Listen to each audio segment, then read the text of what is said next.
talking about Fear Street? No, the little horror books that we used to read. I'm pretty sure had, it's like, called all Stay the Out of the grotesque, Basement. like looking. That's Goosebumps. Goosebumps. No, not Goosebumps. Stay out of the basement. Stay out of the basement. See, I told you. That's it. Or no, I said there. It was something in the You said basement there or was something something like in that. the basement. No, It it's says like Stay the Out of Hook. basement. Yeah, that one was Oh, always Urban me and Legend. Ada's Oh favorite. no, that's what Fear Street was.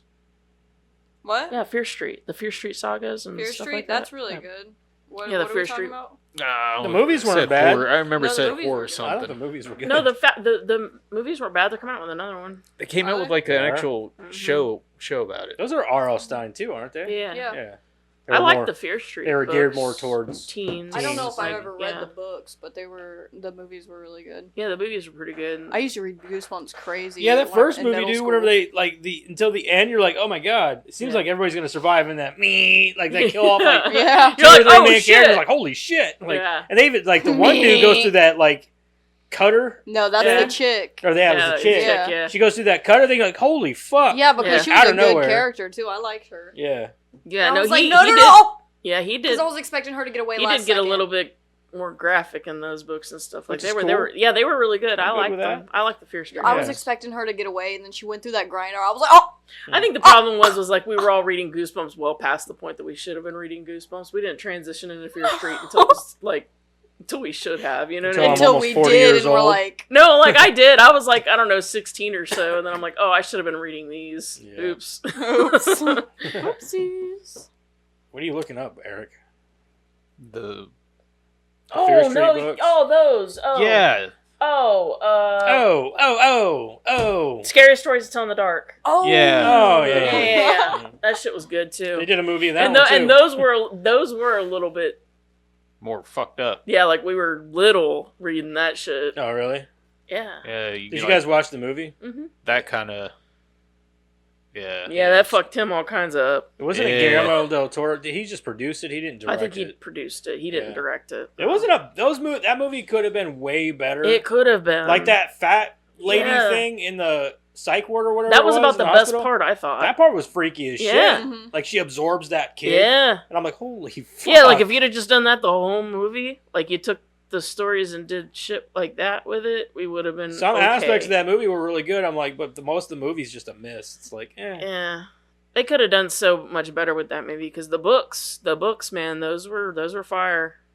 Like, fire. They Fire, were. oh Those were God. fire. You've been talking to Jack, haven't you? Yeah, those were fire. They were. They were though, dude. Those things were so fire. They I were. love them. They were so. Especially because like you had like what these, kind of fire was it? The blue kind or the Definitely red kind or the blue. yellow Yeah, kind? yeah, the blue hottest kind. kind. The hottest kind. Yeah, The the hottest hottest kind of fire. fucking Ooh, fire. that's the best Fire. fire. Quit making fun of her. She's speaking my language. See, I'm talking to the kids. Talking Yeah. to the kids. She's being hip.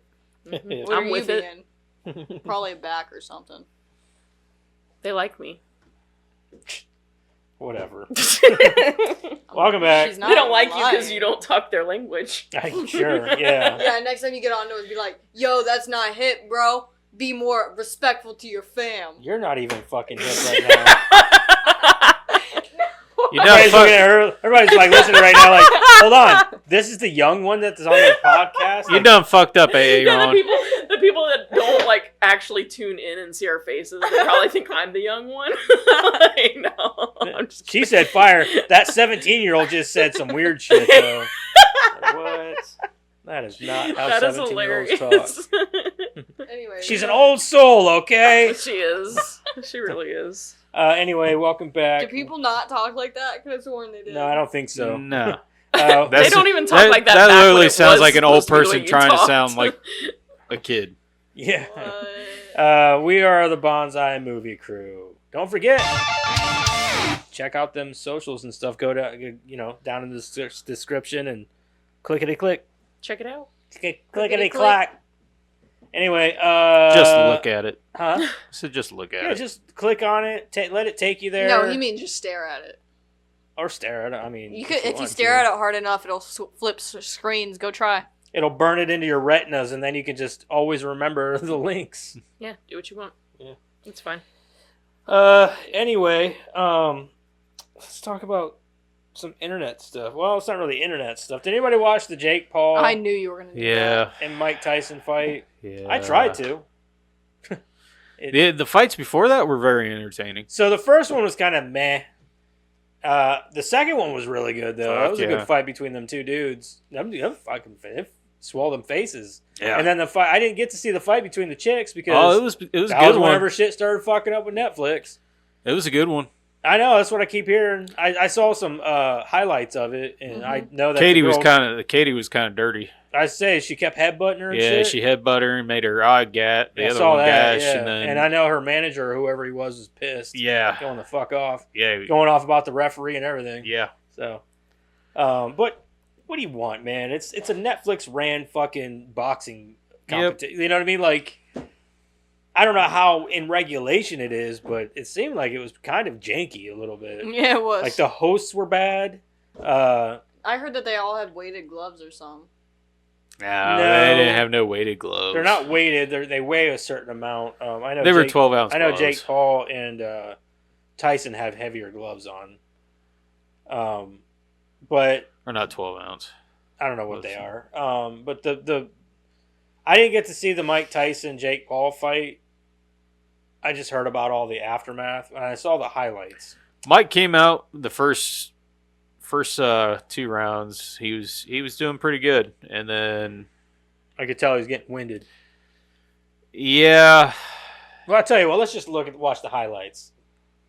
How about we do that? And let me find it here. Okay, I'll reserve judgment then. I mean, let's face it. His old ass should not have been in that fucking ring. All he's doing up there is trying to sell a brand. That's it. That's why they whipped out that Prime. I don't know what that. He's like spraying something. Now he had Prime in his hand too. But I don't know what to take from this. I heard that Tyson was getting paid incentive based on how many rounds he went for, and also, but Jake Paul made like an asinine amount of money off of that fight. And there's some kind of fucking deal in the contract and shit where it's fucking retarded. It's all a big fucking. It's a big publicity stunt. Is all it is. Well, this is my take on it. I don't really have any skin in any of it. I didn't really care either way, obviously. But here's how I look at it. One, Netflix fucked up. They should have been more prepared. Oh, for sure. They did nothing but pump this fight up. They had all the time in the world to prep for it. They are a mogul now. They should have been completely prepped and ready for this. It was their servers crashing on them, yeah, dude. Like the influx of people that's going to be watching. Rent this. some fucking servers, dude. Yeah. I mean, anything. Do whatever you got to do. Anything other than what you did. So did that's everyone point go one. down? Yeah, everybody. And then you would try to reconnect and be like, you need to check your connection. Yeah. It's not me. Yeah. It's you. Yeah. So that's point one. Point two, and the last point that I have is that it doesn't really matter who made what money or what the reason was or who was doing what or who made money or who didn't make money. None of that matters. The point is that Jake Paul beat up an old man. Yeah. So it doesn't matter. It doesn't matter that Mike Tyson made money or Jake Paul made money or Jake Paul won or didn't win. Any other person in their right fucking mind would be scared shitless to get in that ring with Mike Tyson. Mm-hmm. He was not scared at all because he knew the outcome. He knew what was going to happen. To me, that point is neither here nor there. Like, any self-respecting young person, I don't care who you are, what amount of respect you have is not going to get into the ring with a nearly 60-year-old man and go, yeah, I want to fight you. You're right. Like, I don't care if it's Mike Tyson or not. You're not going to get into the ring with a nearly 60-year-old man and go, yeah, this is fair. I don't care. Now, fight him back in his prime, I'd see that. Just to watch him whip your ass. Well, either way, it doesn't matter because then Jake Paul would have been a baby. So, I mean, it doesn't matter. And either way you look at this, the fight was not fair. Whether he beat him fair or not, it was not fair. Who was the most recent big champion and shit in boxing? What was his name? Most recent? Yeah, another black. He was a black dude. Heavyweight? I think so. What was his fucking name? I can't remember his name, but put him in the ring with him, dude. Anybody else? Tyson Fury was the most recent heavyweight that I remember. No, it's before Anybody him, it was- else within his weight and age. Right. Well, yeah. he faced So- Tyson Fury and lost. Okay, so again, Because he's not good. I don't. He's just a guy who keeps trying to sell a brand. That's all it is. He's trying to sell his brand and make money. I don't care one way or the other, I guess, but those are the 2 points I have. There's no way to come out the other side of this smelling of roses. You beat up an old The man. sad part, I think the most disappointing part about this whole fight is if Netflix could have done it right, they could have started something huge. Yeah. Alexander With Usyk. streaming- Alexander Usyk is the heavyweight Yeah, that sounds familiar. boxing- I remember that. boxing. But Champion. like Netflix could have started something huge by having live events, live boxing events, live UFC Oh yeah, events. they fucked themselves royally. Oh, For yeah. sure. Yeah. They fucked up. I know the Dallas Cowboys owner was on there talking about teaming with Netflix, blah blah blah. Well, it's they gonna were be supposed great. to take over like WWE or They were supposed wrestling to, and yeah, stuff but I too, think yeah. that fell through something to do with Vince McMahon or some Oh, shit. okay. I don't know though. I don't know. Okay. I'd watch WWE if they put it on Netflix. I mean, you can watch it now. It's on fucking Paramount but Plus I or don't want whatever. to.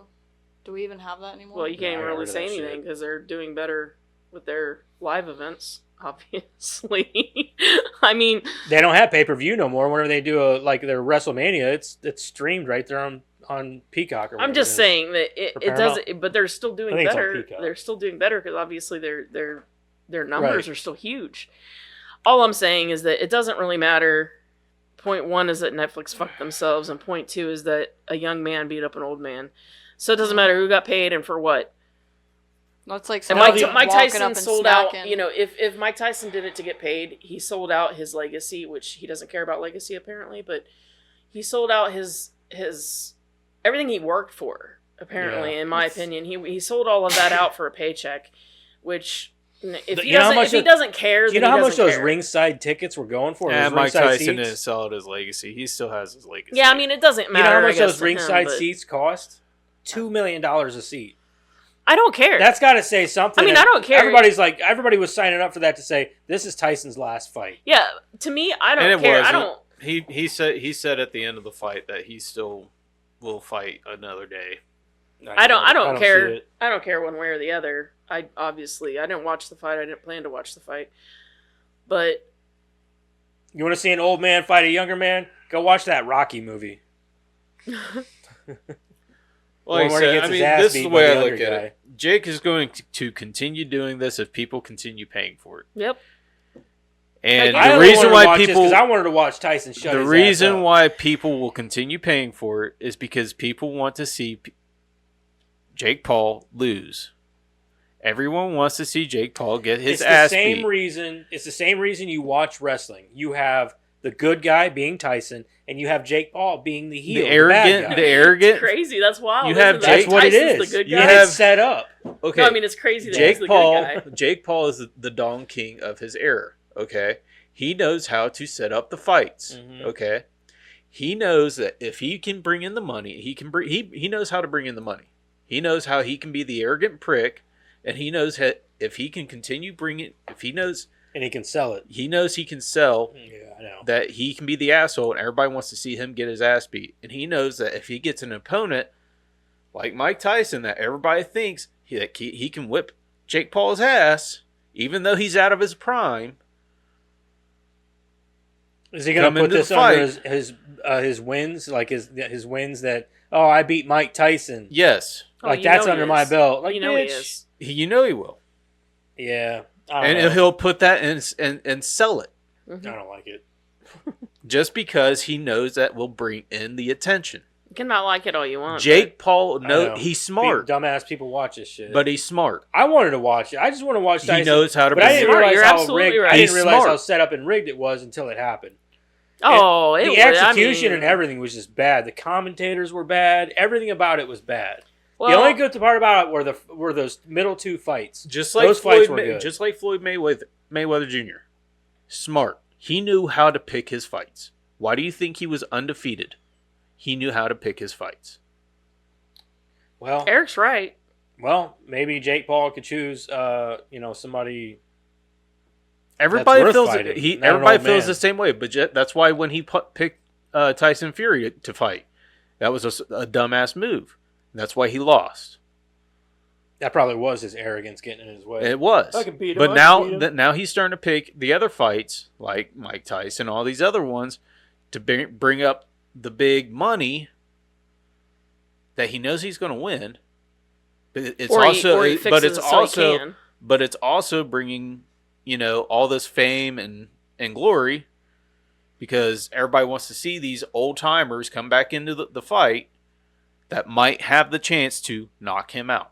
So I don't want to, Nate we're all Diaz. from Ohio, and so are the Paul brothers. They're from Cleveland, Ohio. But don't think that people from Ohio are as douchey as they are. We're not. I'm almost ashamed to say that they're from Ohio. I'm just saying So- he's smart. He knows what he's doing. Yeah. There's douchebags He's from bringing everywhere. money I mean, in. Yeah. You know, He's Well, they're bringing from Cleveland. He's Yeah, bringing but he's I bringing mean- the money in. I know his brother, Logan Paul, he was in wrestling. Yeah, And I don't know if he's still doing it or not. I think but he is. I think he. I don't think he still does it all the time. I don't think he No. does it full time. And then he's also got a podcast that he does. Yeah.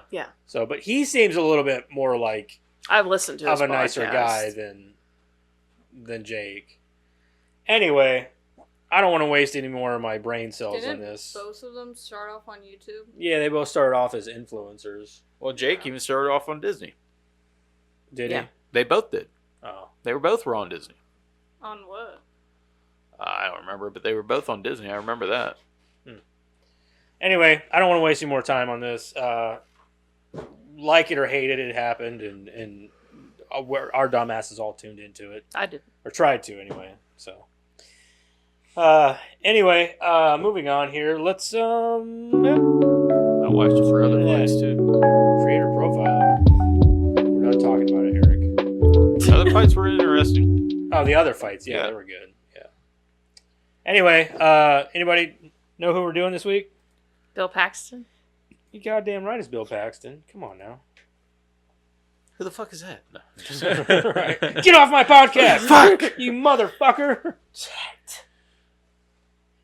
Who's Chet? No, I'm just. We can't leave him like that. It'll ruin Christmas. Bill Paxton. All right, Madison, go ahead and read that shit. Bill Paxton, early My life. room's okay, I won't kill him. I'll just hurt him real bad. Sorry. Paxton was born on May 17th, 1955 in Fort Worth, Texas, where his father worked in the family's lumber business. Paxton's father was also a supporter of the arts, and he frequently took his children to the movies and other cultural events. Paxton showed an early interest in movie making after graduating from Arlington I knew Heights you'd High get it. School in 1973. Arlington. No, what? He spent time studying at Richmond College in England with his friend Danny Martin.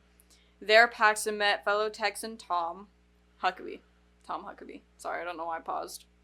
The three made Super 8 movies together when they returned to Texas.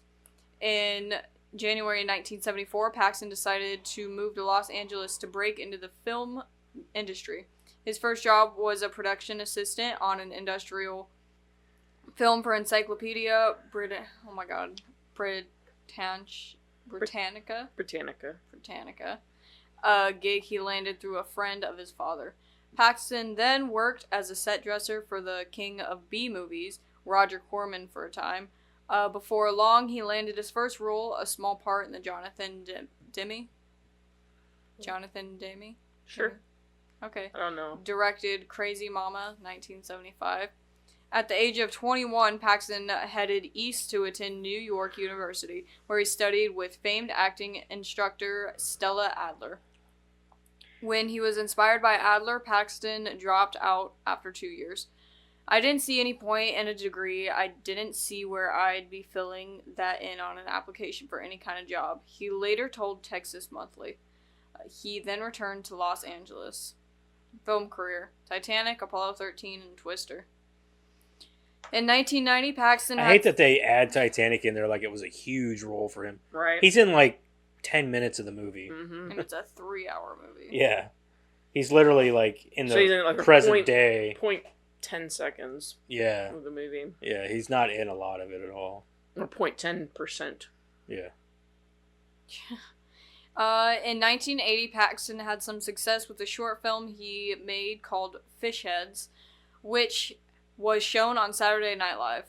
He landed a series of small roles appearing in such films as 1983 military school drama The Lord of Discipline and the science fiction hit The Terminator 1984, directed by James Cameron. He later rejoined Cameron for another sci-fi classic, Aliens 1986. One of his most memorable early roles was in John Hughes' Weird Science 1985, starring Anthony Michael Hall, Illan, Michael Smith, and... Because he beat Illan, dog. See? Wow. They don't speak like that? No. Okay. Oh, mi scusi. Yeah. You should be sorry. And Kelly LeBrock. In the film, he played the evil older brother of one of the lead characters, a villainous turn that left a lasting impression on many moviegoers. We watched that last week, didn't we? Yeah. Yeah.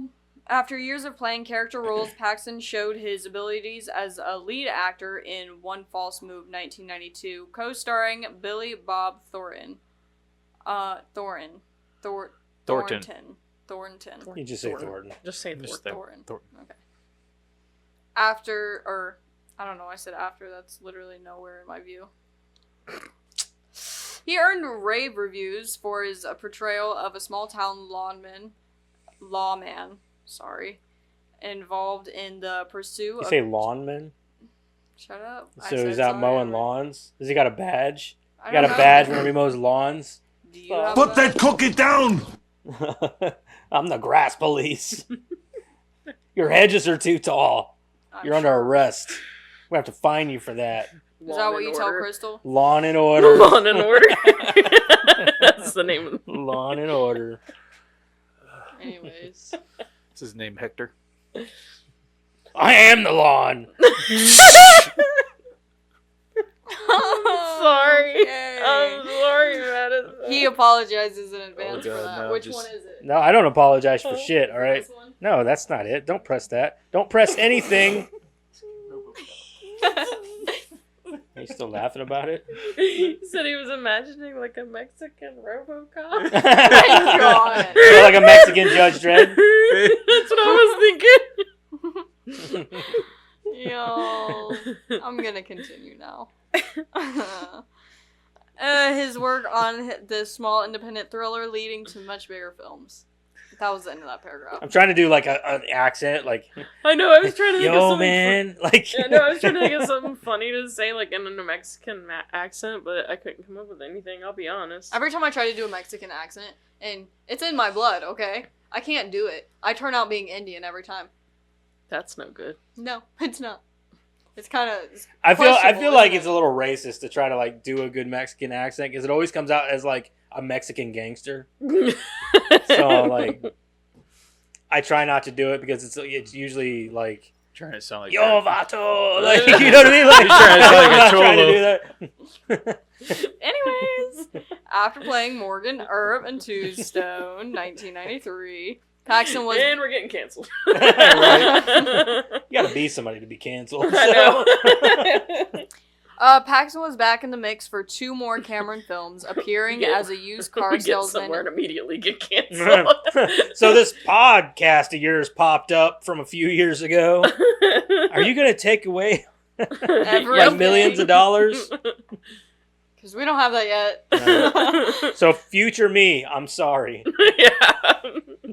We'll just All do it. because we had to make stuff make up like We're Mexican Judge Dredd. Well, I'm pretty sure it's not even going to be this episode. It'll be something that we've forgotten about Oh, by now. yeah. Oh, for sure. Oh, yeah.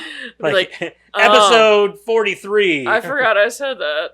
Whoops. Y'all You know were- I didn't mean it like that, right? And it's Doesn't probably matter. something that Okay. not even offensive now, but will No. be offensive in Oh the yeah, future. yeah. It's definitely That's something usually that how that we works, haven't yeah. even planned Yeah. to be offensive yet. Like, oh my God, they were talking about flushing a fish down a toilet. P. Diddy. They don't know about his childhood. Cancel him. I don't give a fuck, Keisha. No, we really don't. No. We don't. And as a treasure hunter in the blockbuster hit Titanic, 1997. He also portrayed Fred Hayes. Fred Hayes? Sure. In the true life space drama Apollo 13, 1995, directed by Ron Howard. And a storm chaser in the natural disaster blockbuster He was in Twister, True Lies. Yeah. 1996. He pretty much played the same guy as the guy from Predator 2. Yeah, I know. Yeah. Only not a cop. Well, but he wasn't. He had a good arc in Predator 2, though. He was actually a good guy. True. In True Lies, he was just a sleazebag through and through. Yeah, but he was awesome. He was. He was awesome. He was definitely Just piss yourself? Yeah. Yeah.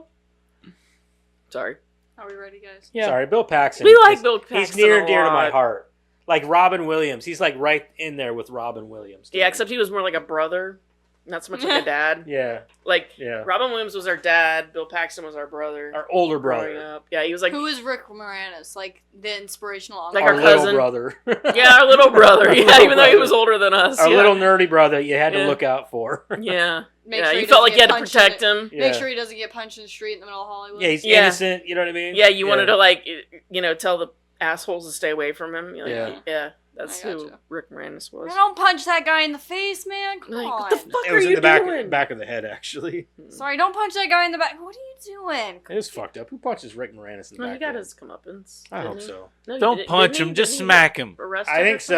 so. I know that I thought we he put him talked in the about it. hospital. Yeah, but didn't we talk about it on here? He got, like, arrested. And he I don't got- remember. Yeah, he got Something like that, arrested. yeah. he got arrested. I remember hearing about I that. heard he got raped in jail, too. I'm making Good, he that better. up. fucking- I hope he yeah. did, though. I hope he did, actually. Nothing against other rape victims in jail, And but there goes the yeah, there's the second. There's the second. they're talking about rape You victims don't in know prison. what happened to that guy beforehand. You know what? And you don't know what kind of day he had. Day. Oh, sorry. He went in the yard, worked out, played some b-ball with the boys. Oh man. Went and folded underwear for about 4 hours, and then went back and there Bubba was in his cell waiting. I was talking about the day he hit Cock Moranis, strong, man. But yeah. No, I knew where you were going. Okay. What's in the box? thought What's we in the fucking box? Oh. Bubba was gonna find out. Oh. Bubba gonna find out. Okay. Anyway. Yep, we're getting canceled. Yep. Yep. It's only a matter of time. It's a good thing we're not So we're famous or spending ever it- plan on being famous We're, because s- We're canceled this already. is just fun. we're splitting that million that we're getting raped of like 4 ways, right? Like 25. there she is talking about rape again. Shoot. You think Wait, they're gonna flag 25. that word on YouTube? Probably. Well, we're not monetized, so It'd be two. if we tried to monetize it, yes. Give me a sec. Okay. It'd be 250,000 each. For $1 million, yeah. But Yeah. we're not getting $1 million. Yeah. No. We it's could, gonna though. get taken away from us for being canceled. We're gonna get sued. At least I'll be able to say I was a millionaire once. No. Yeah. No, buddy. We won't have that much money. That's the problem. Fuck it. Taking out a loan, I guess. Fuck them. I don't want their money if that's how it's gonna be. Yeah. Oh. That's why we don't monetize. I'd rather be poor and be able to say whatever I want. Mm-hmm. I agree. I'm sorry. Was that expensive piece? It was. Dad, Yeah. you're so zesty. I don't know We're what that means. spicy. You're so zesty. All right. Shut up! He's just like button happy over I there. love that nobody understands what that means because all you gotta do is be like, oh, okay. Does that mean like I'm spicy or something? He's No. a Or does that spicy mean I'm meatball. Like zesty? You're so zesty. I that don't sounds know. no. That sounds bad. It does sound bad. It sounds like she's Making fun of me? not saying something that you want that's- to be. No, that sounds dirty. What does zesty mean? Is that something the kids are saying nowadays? Oh, like So it's spicy. girlfriend? What? Zesty. Like Oh, hey. you're hey. Oh. Whatever. Doesn't bother me. You're so zesty. That's your new name is Zesty. Bitch, please. Oh my god. Next. Additionally, Paxton explored opportunities behind the scenes. He served as a producer for 1997's Traveler, a drama about a group of con artists. A few years later, Paxton made his directorial debut with the crime drama Frailty. Got this, guys. Believe in me. 2001. With Matthew... Macu? Oh my. I told you to have confidence in me and screw up. Do you want me to finish Matthew it? Mathonathay. No, Macu McConaughey. Okay, She's gonna get the last part right because she said Macu. Yeah. Mackin on podcast- Macu. Jesus. This Mackin on podcast, Macu. this podcast is giving me dyslexia. It's not dyslexia if you just can't read. No, it's dyslexia. Okay. Matthew McConaughey and Powers Booth. He followed up that effort with 2005 golfing story, The Greatest Game Ever Played. Television roles, Big Love. After several years of lackluster film roles, Paxton landed the leading role in a new television series, Big Love, which debuted in 2006, followed the lives of Bill Henriksen, a Utah businessman and polygamist. Polyamorous. Polyamorous? But there's- Polyamist. But there's a G Polygamist? Polygamist. I think Yeah, it's polygamist. polygamist. Yeah, that's the word. there. And his 3 wives, played by... Don't even say their names. You don't have Thank to. you. Say Jennifer it. Goodwin. That sounds familiar. Sure. Yeah, that's the girl from Once Upon a Time and Oh, Stir of Echoes. Did she play as Emma or Snow White? Both. Is Sure, she I blonde? didn't watch Does she the have show. blonde She was hair? the girl in Stir of Echoes too. Oh, wasn't she? yeah. She's the main girl. The main Yeah. character. Yeah, The main character. Emma. Sure. Blondie. There you go. Right Her there. name's Emma Swan. Snow White's daughter. Yep, Yeah. that's her. Dude, I've watched it so much, he knows who it is. And she was in House.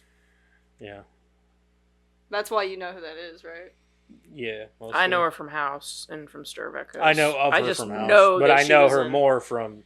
I just know that she that was show. in that show because I watched like the first half of season 1. I think I couldn't get into it. I love it. I'm sorry. I love it. Dude, you have to look past the cringiness and the bad green screen. I really tried. You should watch Arcane. Oh my god, please do. Please do. The first season was Please. amazing. The second season was leading up to be Pretty just as amazing. Yeah. Like it's. There's only 6 episodes out right now. There's gonna be 9. Well, And- there's 6 episodes for season 2 so far. Yeah, there's gonna and- be 9. Yeah, the show's fucking amazing. I just should- love that. You should show. check out Tulsa. Write it King. on your wrist so you can start it tonight. Won't be She's tonight. not watching it Oh. tonight. She's got to get up for work in the morning. So, I have to be up for school in the morning. Doesn't stop me. Anyways, Read. I'm sure she gets up much earlier than you. what time you get up, Karen? 5:30. What? Same as me. I get up at 5:30.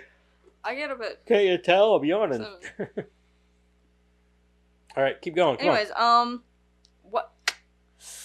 Buddy, I love you. on. Bitch, please. Oh shit! Sorry. Here Sorry. it comes. Are you happy or are you gonna fuck me up?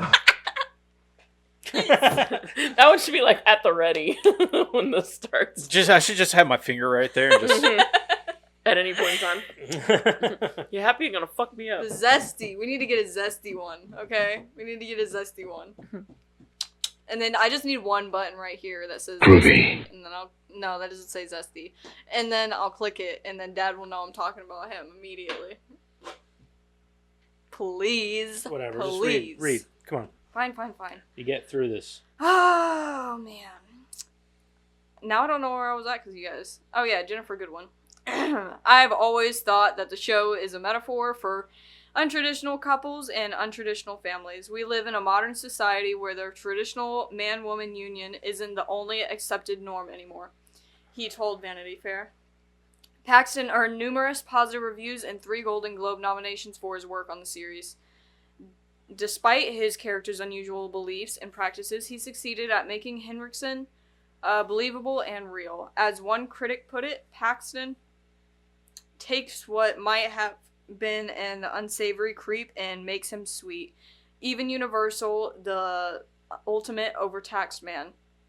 After Big Love ended in 2011, Paxton moved on to other projects. He played Randall McCoy across from Kevin Costner's Devil, Ants Hatfield. Ants Hatfield? No, it's Hatfields and McCoys. Mhm. Hatfields and McCoys. It doesn't say that, but okay. It's Hatfields and McCoys. It's down here. In 2012, That was a good History fucking little Channel miniseries, though. Miniseries, Hatfields and You guys watch that? McCoys. Oh, it's good. About the legendary feuding families. He was nominated for an Emmy for the role. In 2014, Paxton appeared as the villain John Garrett in the TV show Marvel Agents of S.H.I.E.L.D. He returned to TV in 2017, starring as a rogue cop in CBS's Training Day, a police drama adapted from the 2001 film. Oh, he's dead. Yeah. If y'all didn't know that. We did. Of course we did. We know when our brother dies. Yeah. I was there at his funeral. Are you sure? I held his hand while he died. Yeah, we were at the hospital. I was there too, Dick. Oh, yeah. You were I was getting on the Were other you side of just the about bed. to Getting say you had the coffee. hops for I was getting coffee. Uh-huh. Were you just about to say you had the hops for his corpse? No, I No. don't. I did. Not even a little bit. I was there for the conversation. No? No. Dude, he started to say something and then, like, you guys cut each other off and then you both started talking again. And that's what it sounded like he was about to say. I have the hots. And then he stopped. Madison, where's your mind at, dude? No. But that's what you took Okay, from it. okay. We had this whole conversation about holding his hand I while don't he know, died. man. You got the And hots for his corpse? And coffee. You guys. Getting coffee. You guys. I have no Earlier good in bumps psychology, for this. he No, had I us, got nothing. Huh? earlier in psychology, he had us write this thing. It was like, what was his name? Necrophilia? John got into college and what happens to him afterwards or whatever, and Anne got into college and like it was, so what I wrote, I was like, so John went in, partied too hard, and then he got kicked out because he was failing all of his classes, and then he got jealous of his girlfriend Anne, who he met in high school, and got jealous of Anne, right, and tried to kill Anne, but Anne put him in the hospital, and then like for Anne, Jesus. it was like. Well, we know what And kind of for Anne, psychology You got you a very need. sunshiny and roses way of looking at life, huh? And then Anne, right, she got into, it's happier for her, okay? She got in and her boyfriend, Hope so. John, tried to kill her, but she ended that very quickly. And then she graduated college with a doctorate's degree and became the world's best surgeon, performing the most successful surgeries in the world. So, Karen, on this note, on psychology, what would you think her brain's at? In the gutter. I need more time. In the meantime, we're going to admit her to a hospital. For further Probably be a evaluation. good idea. All right, finish it Guys, up. but I'm happy. What? Finish it up before, I think she's done. before they Nah. come and get you. His Alright. death. Yeah. There's a whole, 6 paragraphs of it. Jesus, a whole 6 paragraphs. What? That's gonna make me cry. We got 6 paragraphs to talk about him dying. There's 2 paragraphs, and then it goes to personal life. Oh, okay. Paxton died on February 25th, 2017 after suffering a fatal stroke following heart surgery. He was 61. A representative of his family described the actor in a statement. A loving husband and father, Bill began his career in Hollywood working on films in the art department and went on to have an illustrious career spanning 4 decades as a beloved and prolific actor and filmmaker. Bill's passion for the arts was felt by all who knew him, and his warmth and tireless energy were undeniable. His friends, co-stars, and fans expressed their condolences on social media. Dang, his friends didn't even go to his funeral to do that? They're not true friends, guys. The following year, it was announced that Paxton's family and estate had filed a wrongful death lawsuit against surgeon Ali, Koinezad. Mm-hmm. Is that right? I don't know. Oh, okay. You're like, is that right? I don't know. She was there, And- remember? Mm-hmm. Oh, yeah, right. I never knew how to We say her shook name, that though. guy's hand. You She oh signed my it. goodness, you're the reason why it failed. You shook him with the glove after he washed. Yeah, but we didn't know how to say their name. Oh, I did okay. think it was a little odd that he spit in his hand before he shook mine. You I bet you probably he should spit have in his mentioned hand that. before he went for surgery too. Anyways, And the Cedars Sinai Medical Center in I Los feel like you should have told Dad. Angeles. According to the I seen him lawsuit, the sneeze. hospital mispresented and or concealed information relating to the risks of surgery and care that would be provided and or failed to adequately explain the proposed treatment or procedure. Whew, that's a lot of doctor stuff. Additionally, the family claimed that the hospital failed to disclose that Dr. What's-Her-Face was going to use a high-risk and unconventional surgical approach Oh shit! It was a female. with which he Okay. lacked experience. You don't pay attention at all. And that the doctor did not... Like when she spit in her hand to shake mine. Yeah, obviously you weren't paying attention. She had boobs. She had dip in her mouth too, which is even worse. Who are we talking about again? The doctor. She had dip in her mouth and she spit in her hand before she shook mine. Listen. Oh, that wasn't dip. I'm pretty sure the doctor was not my mom. She's not smart enough for Maybe that was the problem. that. Anyways, and that the doctor did not properly arrange for continuous care and coverage. Personal life. Paxton was married to Kelly Rowan from 1979 to 1980. He married Louise Newbury in 1987, and they had 2 children together, James and Lydia. In addition to his acting career, Paxton formed a new wave band called Martini Ranch in 1982.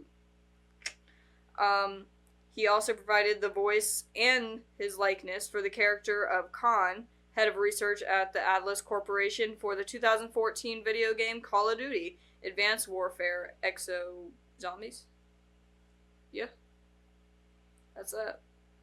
Alrighty. Well, I think we all know where this is going. Favorite Bill Paxton movie? Frailty. Frailty? Yeah. Frailty too? Okay. What was last week's movie again? Weird Weird Science. Science. Weird Science, probably. You've probably seen other Bill Paxton I'm movies. about to Yeah. look it up. Give me a sec. It's hard for me because I love Near Dark. It's like one of the best vampire movies in my opinion because it's a Western vampire movie. Meh. Fuck you. I love that movie. I don't care.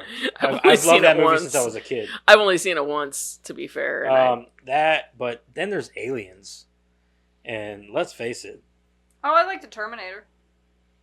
What, did he have a big role in that? No. Not really. He was in like, I don't know. 5 20 seconds. seconds. Yeah, of it. barely. He's He one of was- the punk guys at the beginning. when That he gets was killed. trying to Yeah. just show He's it not up. even the one that gets his clothes taken away. He's just No. one that gets beat up. Yeah. But I think I'm going to go with Aliens because game over, man. But he was great in Predator too. Also, he just Oh, he was in Spy Kids too. wasn't in a lot of it. I guess. Yeah. Not, About half. Yeah, he was in it. I guess, but I wish I would have Just had more wasn't. of him. Yeah. That is definitely a douchier version of him. You know what I mean? I don't know. Most of his younger or earlier roles are douchey. True. But if I had to Yeah, I choose like between Aliens. Predator 2 and Aliens all day. It's got to be Aliens. I like Oh, yeah. Aliens too. Like I love Predator 2, but Aliens is the shit. That's one of James Cameron's best movies.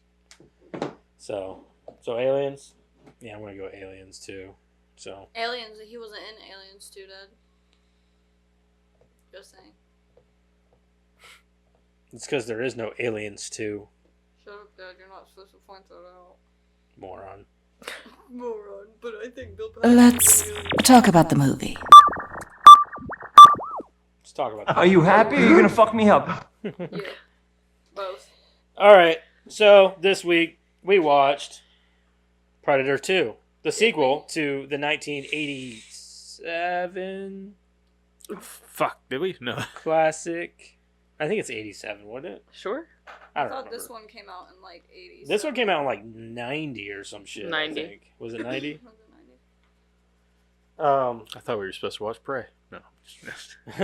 Go ahead and read Shit. it. I can't wait for that Police one, chief in the war-torn streets of Los Angeles discovers that an extraterrestrial creature is hunting down residents and that he is the next target. Rated R, 1 hour and 48 minutes. Danny Glover plays Lieutenant Mike Harrigan. Gary Busey is Peter Keyes. Ruben Blades, Danny Archuleta. Maria Conchita Alonso, Leona Cantrell, Bill Paxton is Larry Lambert. That's as far as I'm going.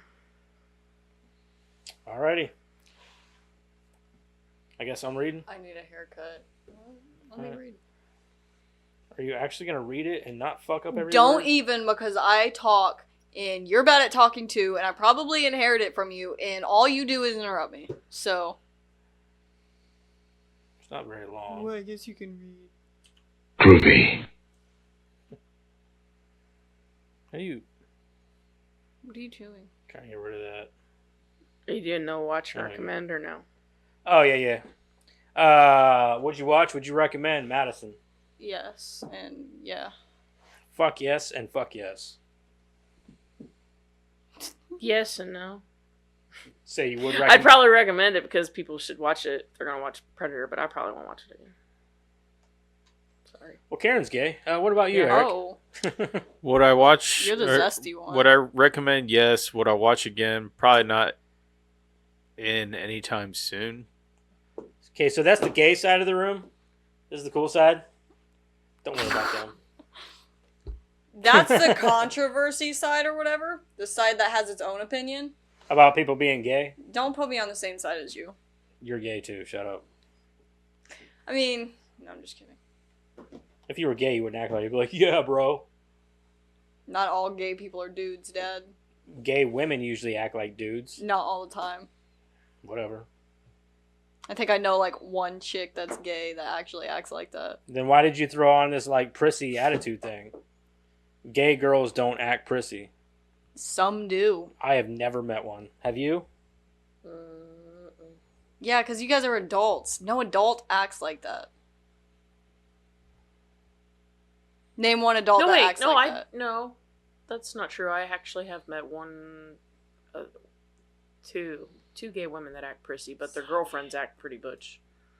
Yeah, see, that's normally the opposite. So there's a dynamic. You could you could throw that out there that there's usually a dynamic. So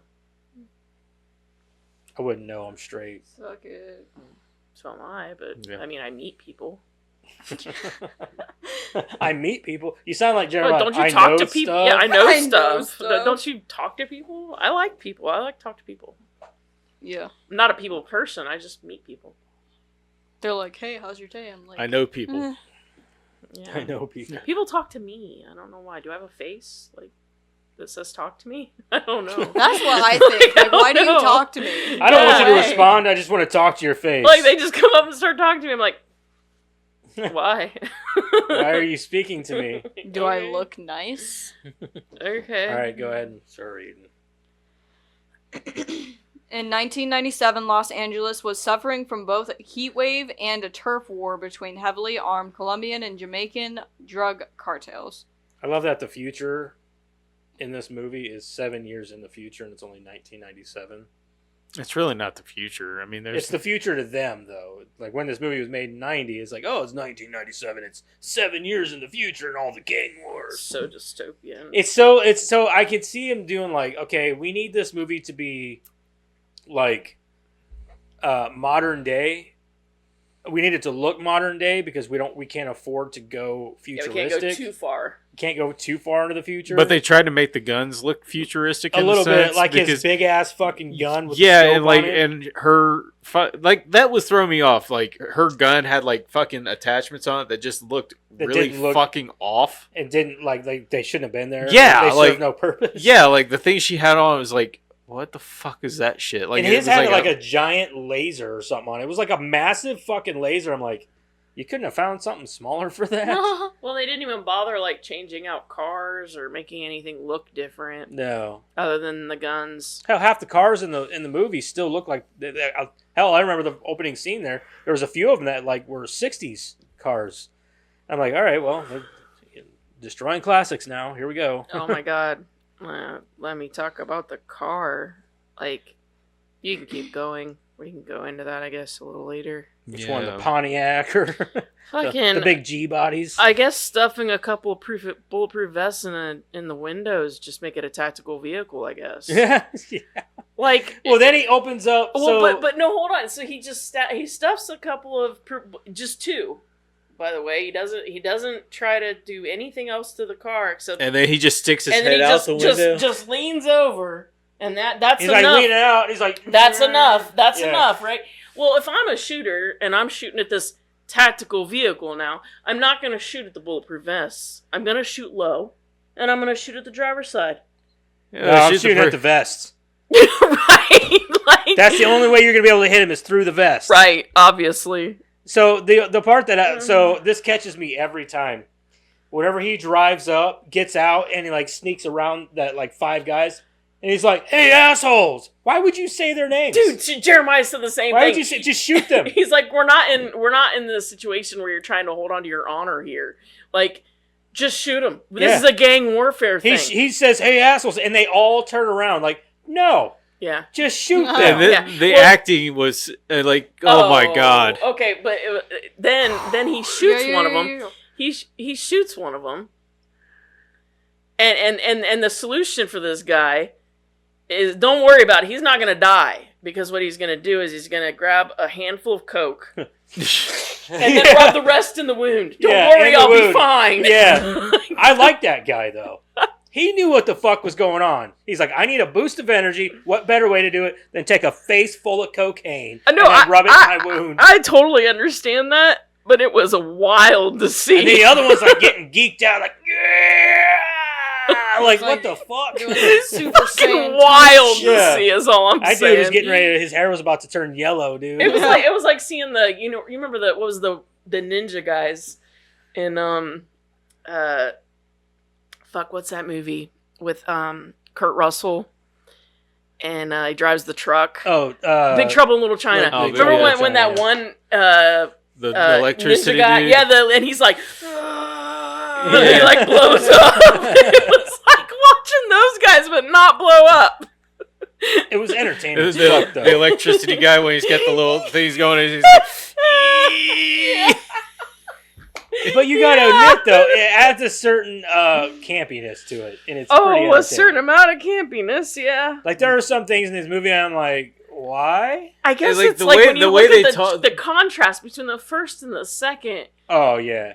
But not really, though. Because there's a lot of campiness in the first one with all the muscle-bound fucking soldiers. Yeah, there's a and lot less homoeroticism in this. But stick man, around. You know what I mean? when, Like, when he first pulled up and like the way they were acting, like the way the girl was talking to him, it was just like, wait, just don't go there. It was like, that's just how I was catching Oh, on to it. I was like, 100%. man. well, and then the girl, for like being such a badass, she's so like, hold on, we can't do that. Ah, that's a bad idea. And then like the whole time they're like sitting there and they're like trying to explain to him what's going on, and yeah, we're down, man, we're down. And then she's like she's ducking bullets the whole time. She's Yeah. moving around. I'm like, why is she moving so much? Yeah, Like, there's not bullets flying past her head. yeah. I feel like the more you move, the more you're gonna get noticed. Like, Right. I would Yeah. sit still. So And I don't think they actually ever really talked about why the Predator went to the city. because it's the concrete jungle. That's the only reason.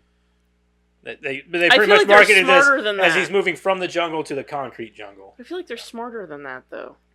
Well, I figure what this is there's a big gang war Cash going grab? on, and he's looking for the big game. You know what I mean? So like, and that was the main character. Yeah, no, I get that, but like the problem is that they've existed for thousands of years, undetected, for a reason. And he's just kind of prancing around. And they're like, oh yeah, LA. let's go to this city where there's lots of people, and just I know it Here I doesn't am. make that aspect doesn't make a whole lot of sense either.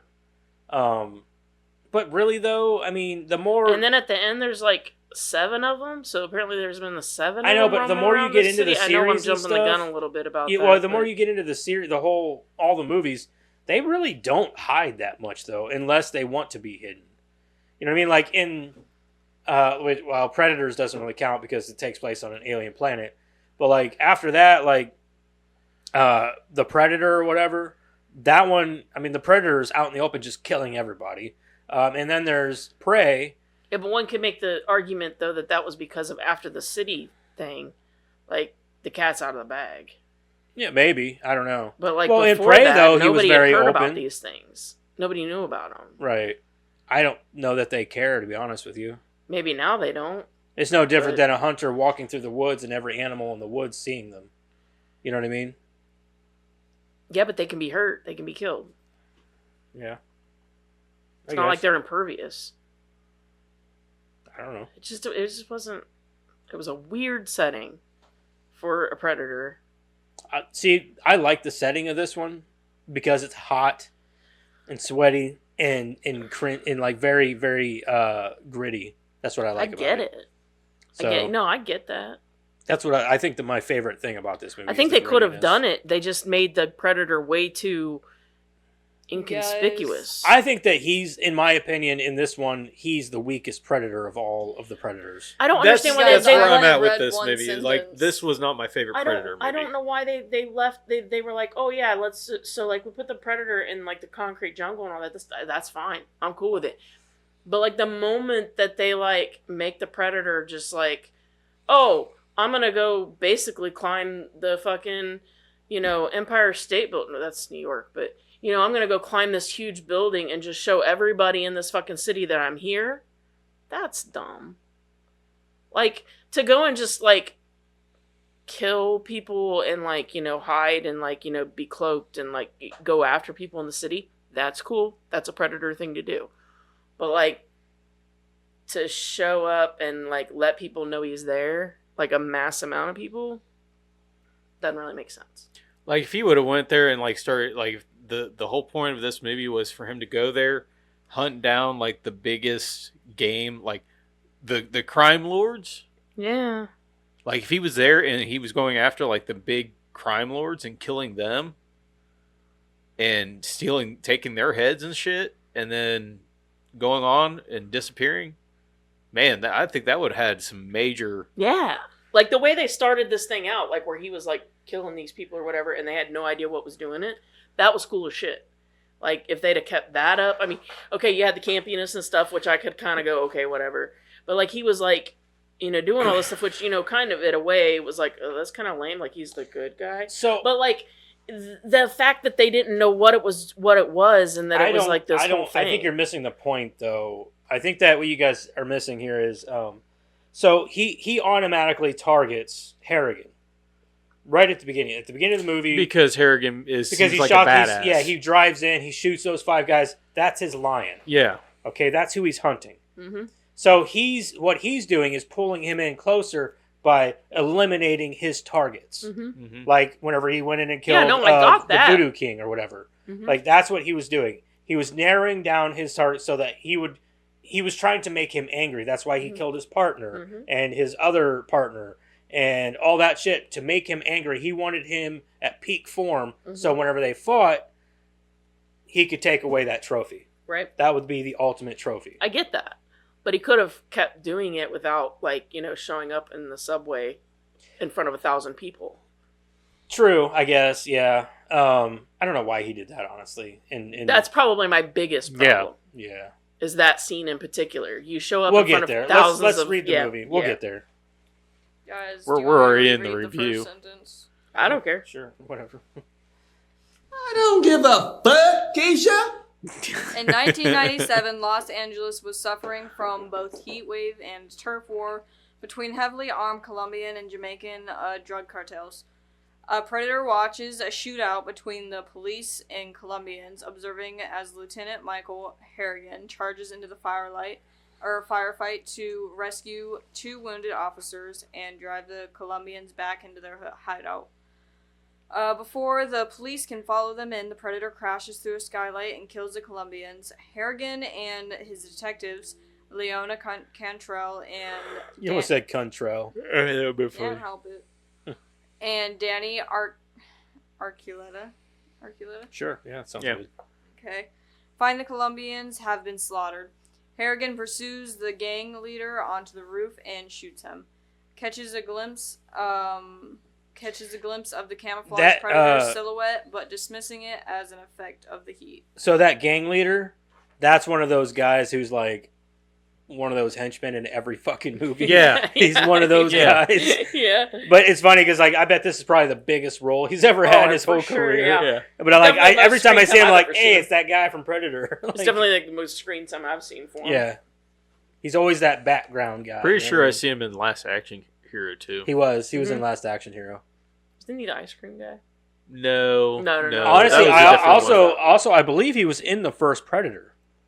Whenever they go into and attack the village, that little village or whatever, that little camp or whatever, he's in that camp. I promise you, he's in there. You're probably right. Maybe. I'm gonna look it up because I want to confirm this just so I don't look like a Predator jackass. 1 and 2. He's in Predator No, 1 I and just 2, feel like I it's believe. funny, like you see the credits. I'm gonna look him up. Keep reading, Madison. All right. Died in both. Harrigan is rebuked by his superiors for disobeying orders. He is also introduced to Special Agent Peter Keyes, leader of the Federal Task Force, purportedly investigating the cartels, and Detective Jerry Lambert, the newest member of Harrigan's team. The Predator then kills several Jamaican cartel members who are murdering the Colombian drug lord Raymond Vega. Despite being ordered to wait for Keyes, Harrigan and his team enter the penthouse. Okay, where so they his find name the is- Jamaican skinned corpses suspended from the rafters. His name is Henry Kenji. Kenji. He is in the first Predator, and he's also in Predator 2.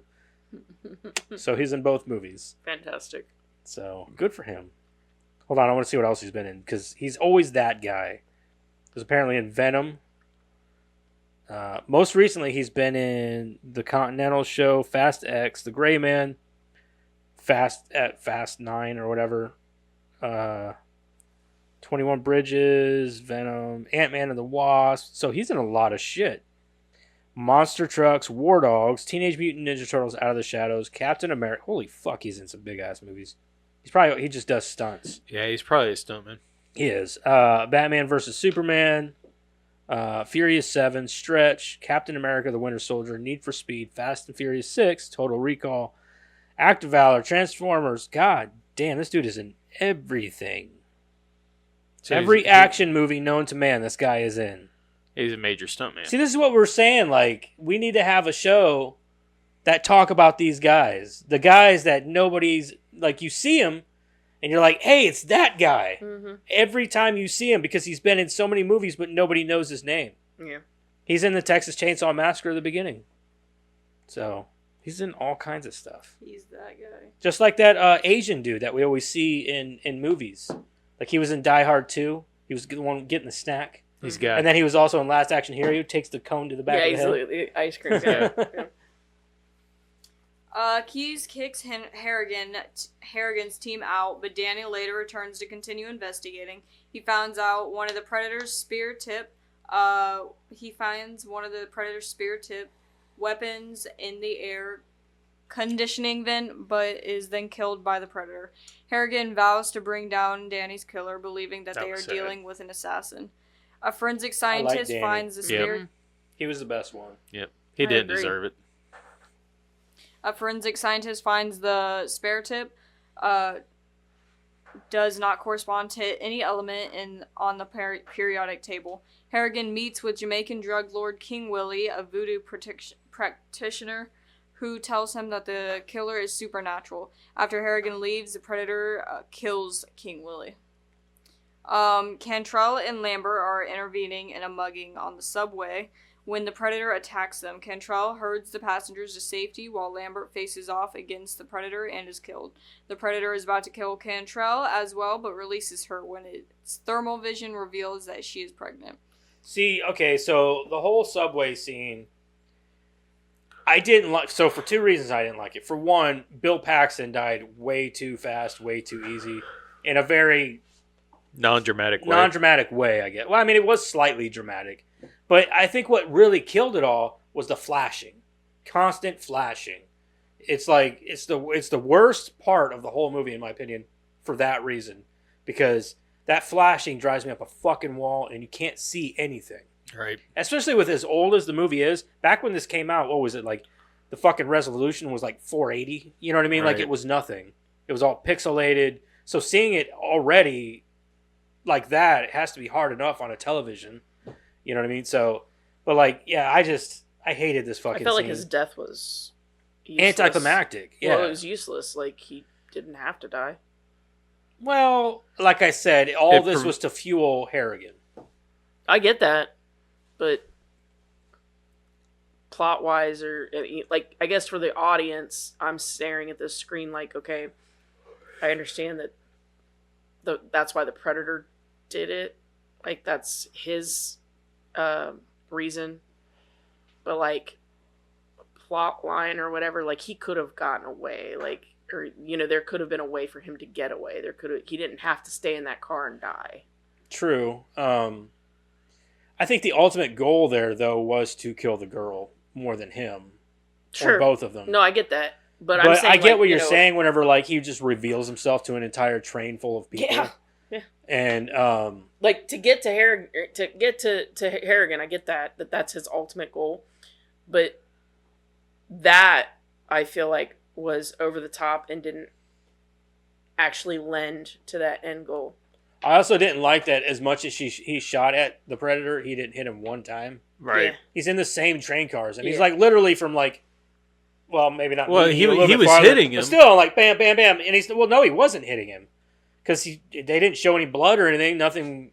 Well, that was the thing. It was like it was hitting him, but it wasn't hitting like his. Ricocheting. Yeah, it was like ricocheting off of him. I didn't see nothing ricochet. It sounded like it was. Because the bullets were like literally going into his silhouette. Oh. Because you could see the bullets going into the I figure. couldn't see anything because of the flashing. Yeah, like you could see the gun was pointing into the Is silhouette. that not the part where you hear the ricocheting too? Yeah, but because you could see the gun was pointed through the silhouette towards, you know, when the camera's like going through the silhouette, and he was firing, but it was hitting the silhouette and nothing else.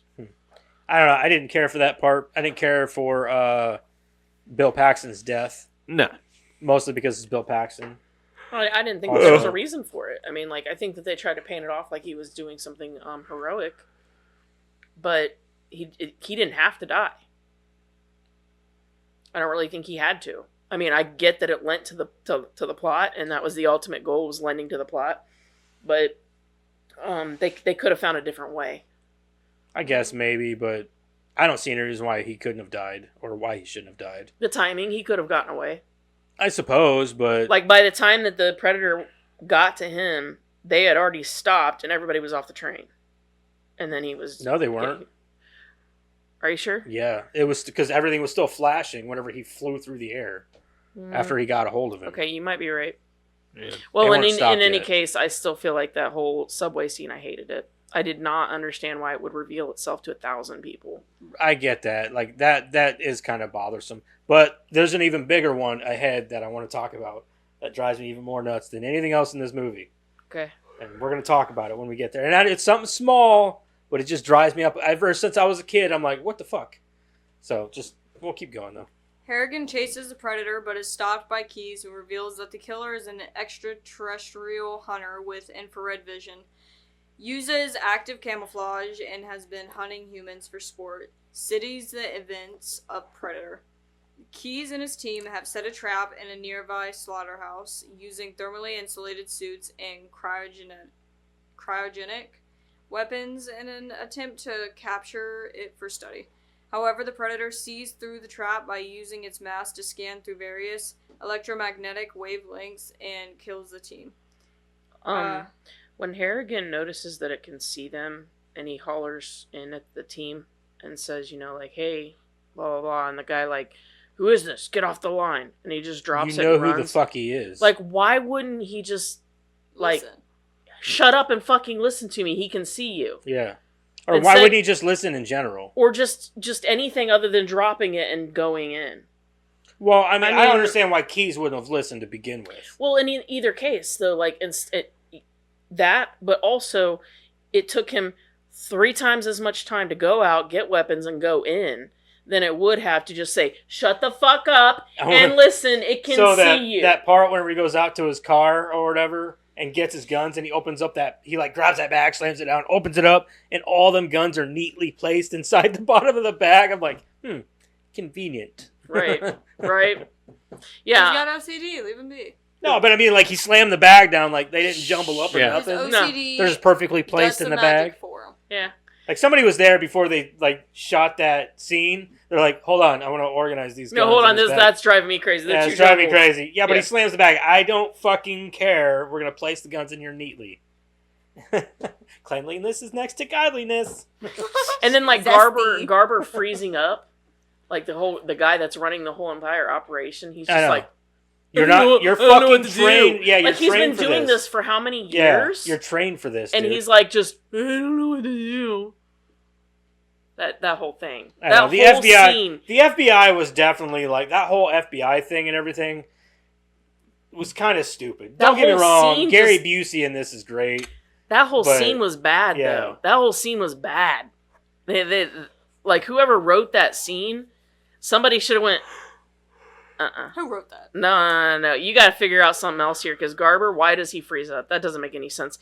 And why would the guy just say, "Who is this? Get off the line!" Like that doesn't make any sense. And they could have just Rewrite easily this. sent Garber out, but they needed somebody at the end. Yeah, they to would have. meet They Harrigan would have had to after say the like, okay, explosion. you need to find a different reason for Harry to go in there. Yeah. Like the radio stops working. That just came out of my head. Like that just off the top of my head. Yeah. The radio stops working because I don't know, the Predator jams it or something He with jams his, it with like a his frequency. high tech frequencies or some shit. Any number of different reasons for him to have to go in there other than who is this? Get off the line. Yeah, keep this line clear. Like, what do you do? Fuck. It doesn't matter who's talking. Somebody's talking to you from your comms. Yeah, literally. You should probably literally listen. somebody from your trailer Yeah. out there is saying, "Hey, Hey, something's they can wrong." see you. I think I'd be listening to that. I mean, Right. the fuck. Anyway. Harrigan intervenes, shooting the Predator several times and removing its mask.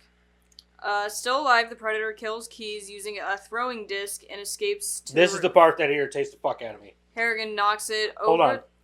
Stop right there. I can't say it before you talk Just go about ahead. it. Go ahead. Thank you. Harrigan knocks it over to the side and finds himself on a narrow ledge with the Predator hanging below. Okay, hold on. Stop right there. You're going too far. So the part where he kills Keyes, he throws that disc, and you don't see Keyes actually get sliced. His torso falls down. Where the fuck is his upper half? Is it just floating in the air? No, you see, Does the gravity not apply to It's his frozen body? to a cow. Oh, yeah. It's like when you stick your tongue to a pole. He stuck his tongue out to the cow real fast? No, his upper body part, the blood just got frozen to the cow, so it just Oh. no, I was actually going with you on that, but I was thinking the flamethrower got stuck, like after he bit it, his finger like let go or whatever, but the heat was still on the nozzle, so it stuck to the cow, and then it held the rest of them up there. I'm not going for any of this. no. I'm just saying his upper body got stuck to the cow. Maybe he hung it on you a guys meat saw hook. it, right? You saw like his Mhm. torso fell over, and or not his torso, his legs and shit fell over, and Mhm. blood spewed down, Mm-hmm. but his body didn't fall. Maybe it happened off camera. Like, I was gonna on the say, other side but, when like, he- Didn't maybe- know because blood fell down Maybe- from the body. Maybe there was a meat hook it was stuck to. I I think just we're- the right way. Hit landed on I his think foot. we're missing something there, where maybe in a deleted scene or like a little something they shot that we didn't catch. But I don't know, because I'm like every time, ever since I was a kid, I'm like, why does his legs fall down, but not his upper half? That's what May he's I offer worried this? It doesn't matter if we're missing something. It's not in the final- in a it's not in deleted the scene or final otherwise. cut. It's not there It's for us not to there. see. And it's drove me nuts for almost 35 years. It's like my argument with He's Terrifier still 2. floating there. I don't care if It's you're still gonna floating there. I don't care if you're gonna fix it in Terrifier 3. You didn't put it in Terrifier 2 to explain the bullshit. So still not happy with Terrifier 2. Sorry. Terrifier? Did you see Terrifier 3? No, not yet, I'm just saying. Oh, I was gonna say. If it you was good. explain Terrifier 2 with Terrifier 3, I still don't like No. Terrifier 2. Terrifier 3 should be out. Terrifier 4 should It will be. Digital's coming out next week. Okay. Didn't they say I'll be watching Terrifier that 4 next got week. a Greenlit already. green lit? Yeah, they did. But I just want to. Can you guys have any reasonable explanation? He As said a- Legend's still there. It's got to be Still floating. magic, man. It was like a magic disc that makes things. You've met Gary Busey. There's strange things all about. That is true. So His he's- hair doesn't even know gravity. So see, it's good. It drives me fuck. You guys did you notice it? No, I didn't. Not until You didn't did see that. it? No, I know. did. I saw that his bottom half fell, but for some reason, I guess in my mind, I thought it just cut like to the next scene before the other half. No, I because thought I it had enough seen. time for it to fall over and blood spew I down. thought I seen the other part of it like fall. No, like, because blood towards- literally came down. Yeah, but what I'm saying is I thought I seen the other part of it fall like towards the edge of the screen. No.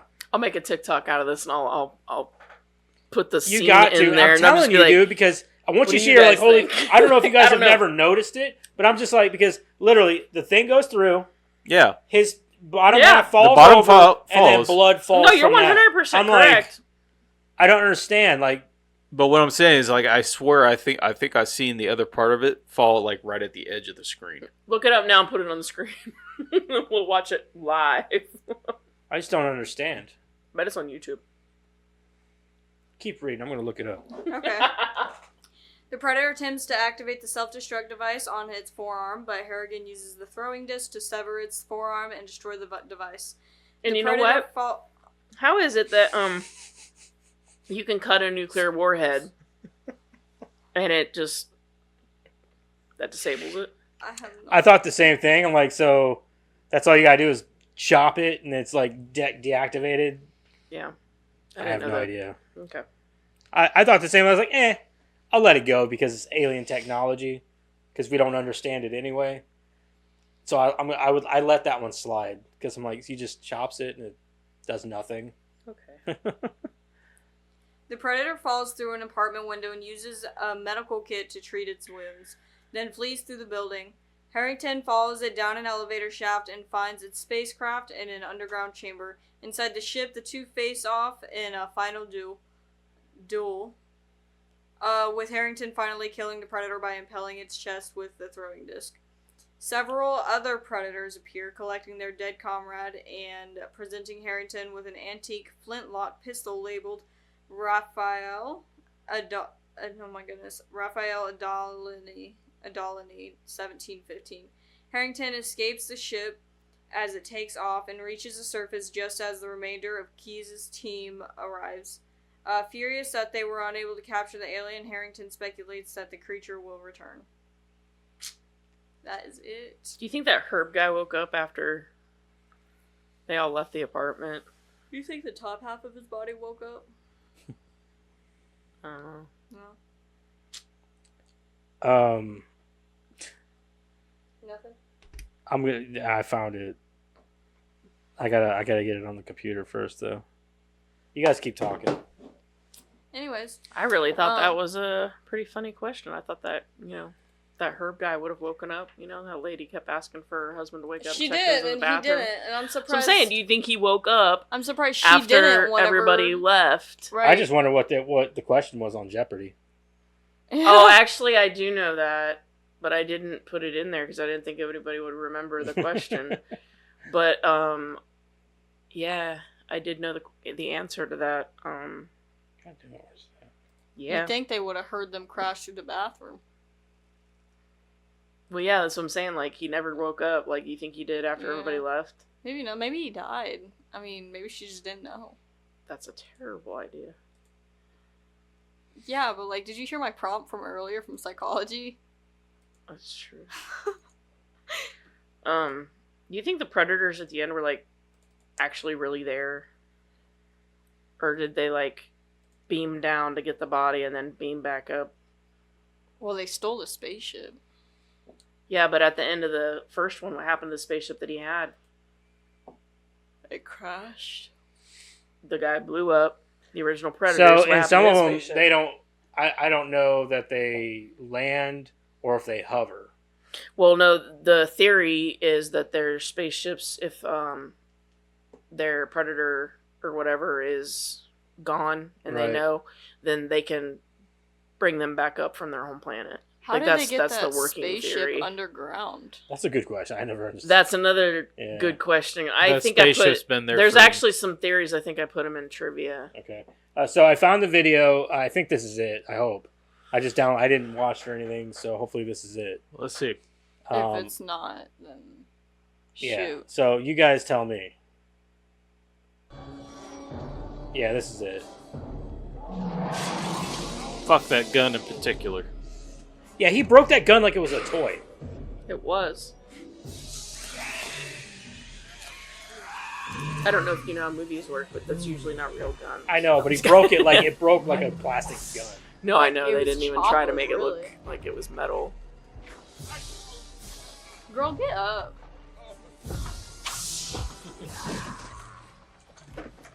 Half his face is gone.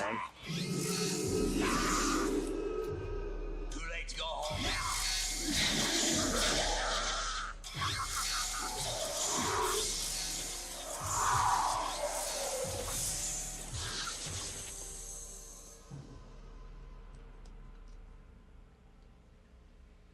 Get out of here, arrogant. I want to save your ass. This is between me and him.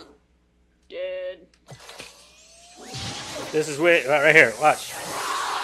There it goes. Even slow motion. You can't. Okay, so hits his body, torso falls, blood falls. Blood's still falling. Where's his Yeah. fucking torso? Where's his body? I swore I thought I'd seen the other part of it fall, but apparently not. This is what I'm saying. It doesn't make any sense. I'm going with Eric. It's stuck to a cow. It's gotta be That stuck was- to the cow. No, it's in a meat hook, you guys. I just don't understand it. I haven't It's- understood it for It's 35 frozen to a cow. years. Since My this movie goodness. has come out, ever since I was a kid, I'm like, wait, hold on. Back up. Is that possible? Like, Obviously, it happened. It disintegrated. I Boom. just didn't get it. Like, I didn't understand. Because if at the very least, maybe just it falls, no blood, you don't see any blood, or whatever, like, it doesn't make any sense. Maybe they just forgot. Frozen to a cow. I wish I could help you on that, but I can't. Not Like I to said, mention, the first time I watched it, that I thingy literally isn't thought even wide enough to cut pan Gary away. Busey in half No. like that. It's not wide enough. But it cut all the meats in half. It just Alien really bothers technology. me. Yeah, alien technology. It bothers the shit out of me. Anyway, moving on. Are you guys done with all your stuff? Aliens. Aliens. Yep. We good? Yeah. Good. Good. Let's go this bitch. All right. I'm going to start with Madison. Madison, what did you think of Predator 2 from 1990? It was good. I feel like I liked the first one better, though. Everybody likes the first one better. Oh, It's actually considered one of the greatest action movies of all time. okay. Anyways, It's very dismissive. Right. All right. Fuck you, Dad. I really Dumb like piece this. of shit. I really like this movie. It was okay compared to the first one. Kind of mediocre. It was like an old cop movie, really. I think that's what I liked about it. Old cop movies are okay. They're good movies to watch with your dad. I'm calling them dad movies. Anyways, there wasn't really any music, was there? Most of what you hear is the Dramatic. same score that you Recycled- got from the first recycled one. soundtrack. Gotcha. I didn't Yeah. really notice any music from it. I did notice the music, but it's the same music that you got from the first movie. I Yeah. like movies that can like add that music to it, that like really Elevate the feed movie. into it. Well, yeah. that's what that music does, but you're used to hearing it because it was already in the first movie. So, The jungle. but I like the score to the first and second movies. Oh, I yeah. think- It's alright. It's alright. I'm just gonna go ahead and rate it because I don't have a way with words. Anyways, I'm gonna give it a 6.5. 6.5. What are Yeah. you looking? Be Are loud you and looking at me proud. like I was going to be disappointed? Go ahead, your turn. That's your Yeah, it's your score. Like nobody's gonna get mad about I don't give a it. fuck if you guys like it or not. I love it. So, I'm sure you did. all right. So for me, I've loved this movie for, like I said, about 35 years. I've been watching it since I was a kid. The movie actually has grown on me more than it actually, I loved it as a kid, but like it's grown on me more the more that I watch it. And the reason why I like it so much is because it's fucking dirty. It never looks clean. Everybody's fucking sweaty. It looks hot. It looks hot, like a hot environment, like it is 110 degrees out all the time in that city. And I love the gritty cop kind of detective shit that's going on top of the alien stuff that's going on, and the gang war shit and all that stuff. It's fucking great. It really, really, it gives me the vibes of like, it's like Predator meets Die Hard. That's what it puts me in the mind of. And I know you guys may not agree, but that's what I get from it. It's Die Hard 3 and Predator. You're fine. Yeah, sure. But Opinion. I love the movie.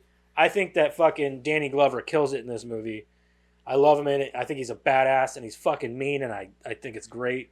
And I love Bill Paxton. And I wish Danny didn't die because he was awesome. I don't know. The whole movie's awesome. I will say that this is the weakest Predator of all the Predators throughout the franchise, because this dude got his ass whipped. Like the first Predator, he had held more of a chance, but in this movie, he even had more technology, had more weapons, and he still got his ass handed to him by Danny Glover with just this like thing, this like disc thing. This disc thing. Well, you got to think, Arnold Schwarzenegger. Hey, that disc thing could take out nuclear warheads, okay? And that disc thing was badass. I don't care. So I'm saying, I'd like it to can own take out one of those. if it can take out a nuclear warhead, that Predator didn't stand a chance. Let's But be real. I think that there's a few things with this movie I didn't care for. Like the ship was a bit much, I think, at the end. I thought it looked cool and it was a cool end like set piece. How do you get it underground? There's an issue. How'd you get it underground? Like why though? Why does it need to be And there? I thought the ship was the coolest. It is the cool. I love the shot. Like I think the it set looks piece. awesome. Yeah, the yeah, set piece. yeah. But like it just didn't make any sense. I know that it was like a great. It was supposed to be like, oh, this is the final battle right here. I on love the how ship. they put the alien head in there. Yeah, Mhm. like a little Easter egg. There are a few things. I noticed thought that, guys. the part where he's like healing himself in the bathroom with that liquid and shit. You're like, what the fuck? How's he doing that? But it's awesome because it's alien technology. He did that in the first one, though, too.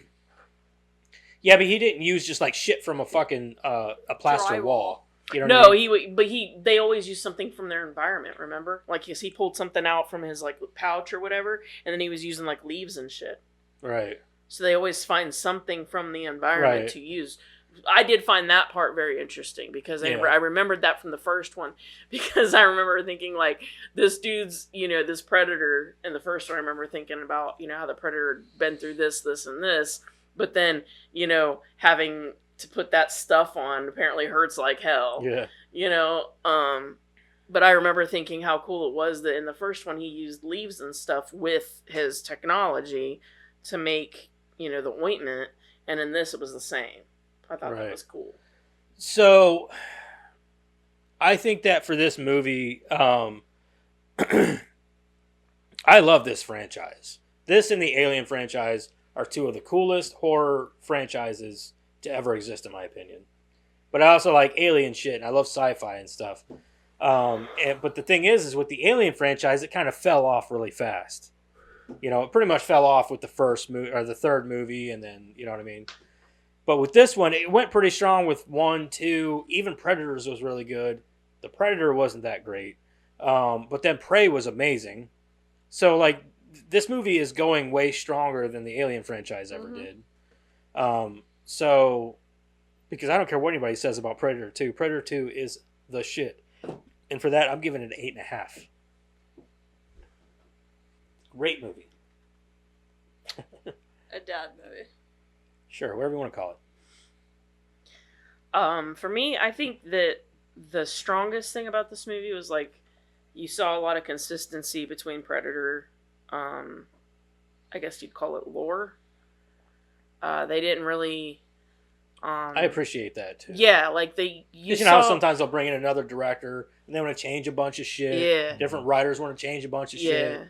So you saw enough of a difference between this Predator and the last Predator to know that they were different predators, part of the same species, obviously, but not the same one. Mm-hmm. So you saw a lot of consistency there with that lore, and I appreciate that. I like that. I want to stop you for a second. One thing that somebody brought up that I never really paid attention to that I realized recently is that the great thing about this franchise is that each and every movie gives you something completely fucking different. Mm-hmm. Different environment, different timeline, different all kinds. Mm-hmm. So the first one takes place in the jungle during with guerrilla warfare and this and that.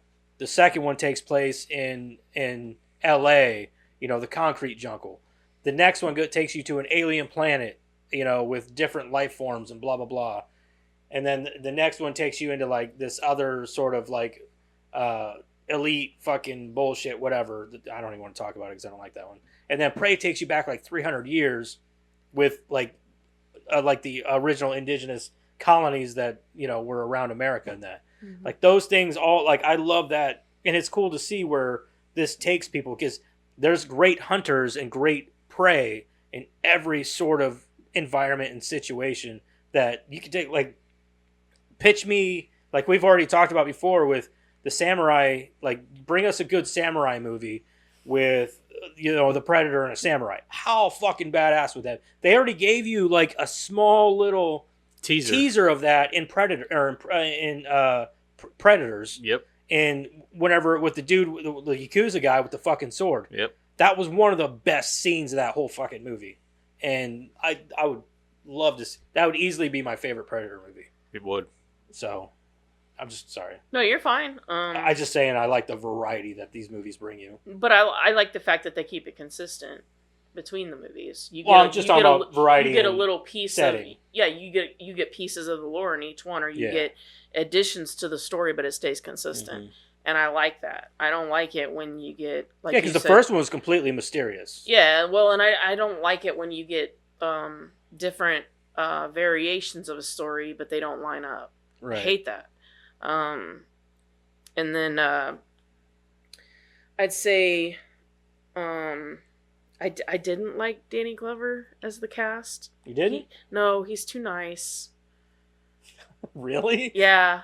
I didn't think I loved him in this role. Well, I love him as the I think the it's asshole. because that's all I see.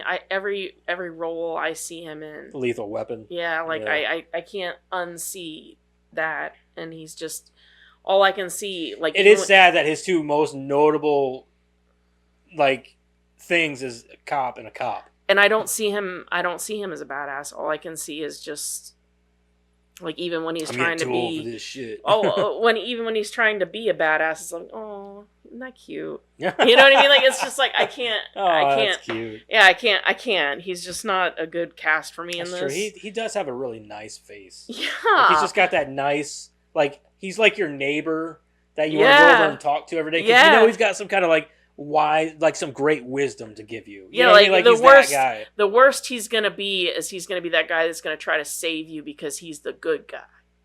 You know, that's the worst you're gonna get out of him. Don't ruin Danny Glover for me. I'm sorry. I love him in this movie. I'm sorry. I love him in this movie. That's all I could see though, and that was bad for me. And then, like, I know that you like the soundtrack. I like the soundtrack for the first one, but reusing it in this seemed lazy, and it didn't fit for me because it sounded like the jungle. Well, yes, but that's the thing. It's the concrete jungle. I know but also, that, I get where you're coming from. But you got to think about it in the aspect, like, look at the Terminator. No. Listen. Like the Terminator, they took that soundtrack and they tweak it. Tweak it every once in a while. Take the soundtrack and tweak it. Give it a little urban sound for the urban jungle. That's what I'm saying. All right, I got you. I like the soundtrack, and I liked it for the first one for that jungle sound. But you bring it into the urban jungle, I want a little bit of urban sound with my jungle. You get what I'm saying? I got you.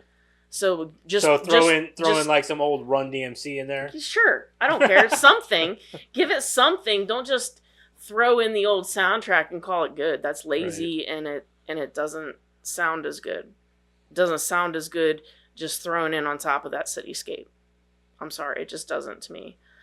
And probably the worst thing, on top of all the other plot stuff we've talked about and acting that was just way over the top, but the worst thing for me in this movie is, for it being a Predator movie, there is frightening little Predator footage.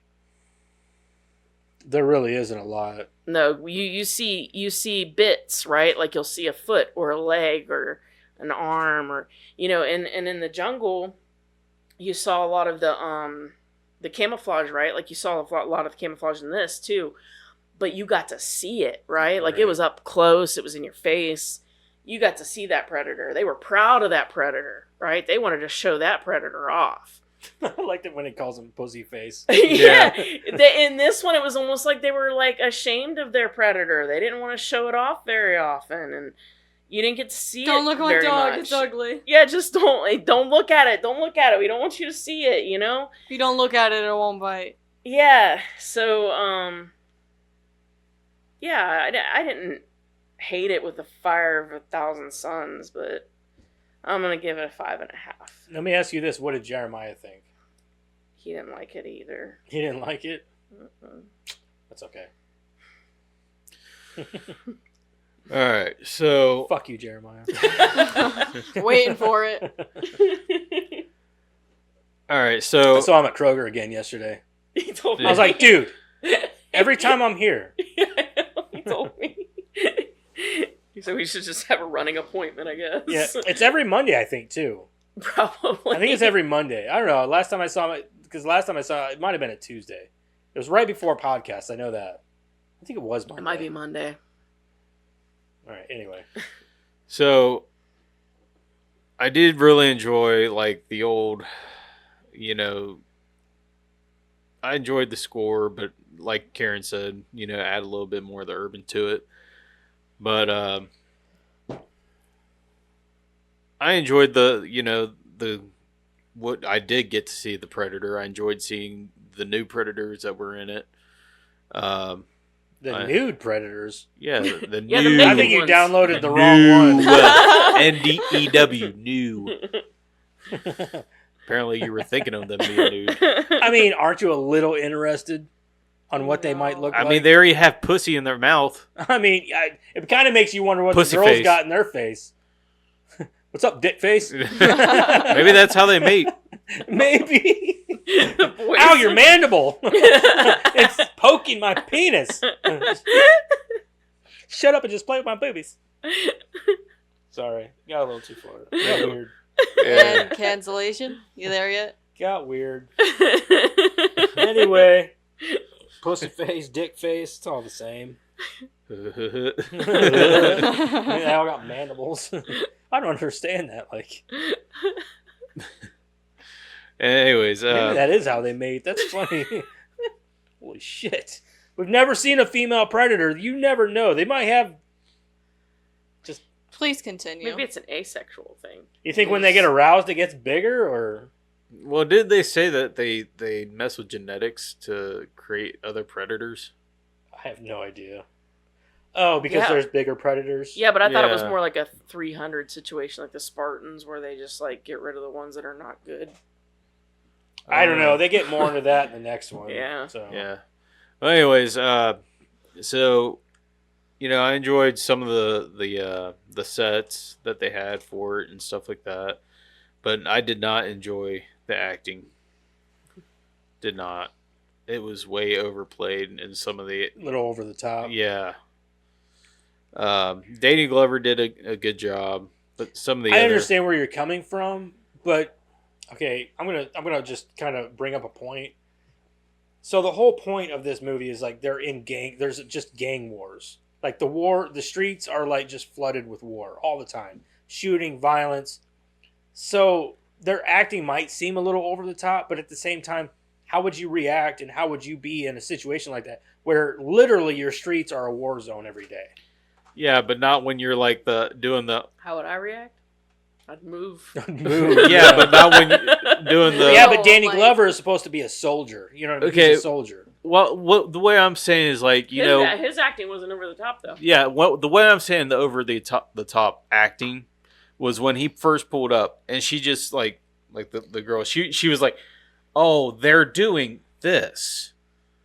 That's what I'm talking about. Kind of that robotic. Kind, yes, They're like that just reading kind off of a cue acting. card. William Shatner. Yes. Yeah.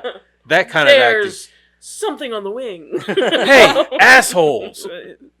That kind of stuff. Yeah. That was way over the top. They're, kind of- What? they're dying, man. yeah, Yeah. What are you talking about? yeah, that kind of over the acting kind of Fucking William Shatner. Thing. that kind of acting was just like that killed it for me. Right there, right off the get-go, and then throughout the rest of the movie, there was just other ones that were doing it. It was just like, it was throwing me off. But as far if you as... were in a movie and you were an actor, and somebody was acting like that, I'd smack them. No, it would be hard not to, like, do it too. You know, like, if you were working with William Shatner, and he was like, there's something on the wing, and your next You're like, line... Oh my God! Your line... What is it? Yeah, like, everybody else, wouldn't it be hard to just be like, act normal, and he's talking like that, and you'd be like, oh no. You know, like... Oh no. Yeah. Sorry. So that dinged it for me. It would be sure. It would be. But other than that, like some of the, you know, the sets, the makeup, and the gore, like the dead bodies, you know, the ones hanging up, Besides all, one missing. huh? Besides half of one missing. The way they did, you know, where they were the hanging bodies, you know, all that stuff, all that was done pretty well. So I'm going to come in with a 6 for me. So it's a 6.625. Okay. So I believe that critics gave it a lower score than that. I'm gonna go. So critics scores.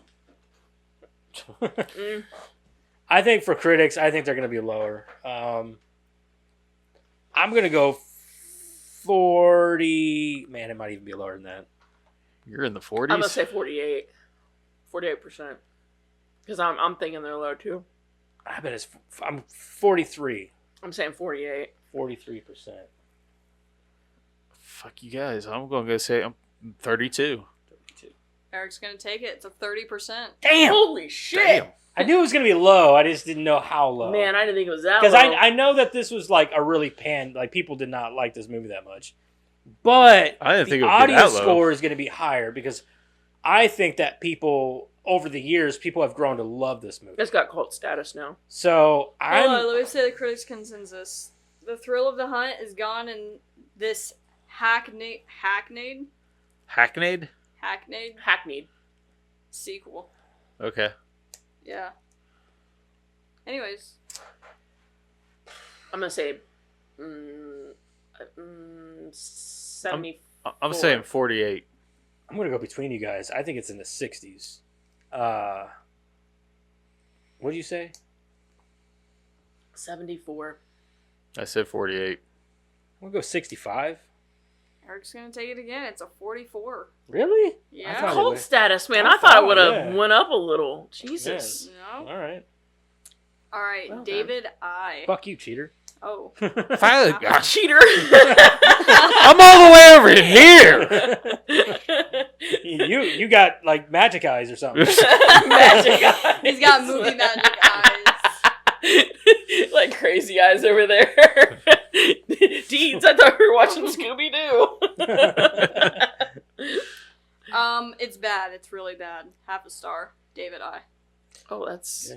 All right. very insightful. Thank you, David. Sir. David, insightful. 2 stars from Cat A. Ooh. Cat's ass. Cat A. Cat A. Caddy. This movie just feels like another bad sequel that's not as good as the first one. None of the past actors are in this movie, and Well, there's no shit. thrill. It's not as good as the first one. No, I'll say that. And no, of course the original actors, except for the Predator. Same guy played the Predator again. And obviously the Mexican guy. He died twice. He died twice. Poor fella. Half a star from Marcos V. This movie sucks. Don't waste your time watching this trash. Okay. There's no explanation at all in any of No, these. there's never. I hate that.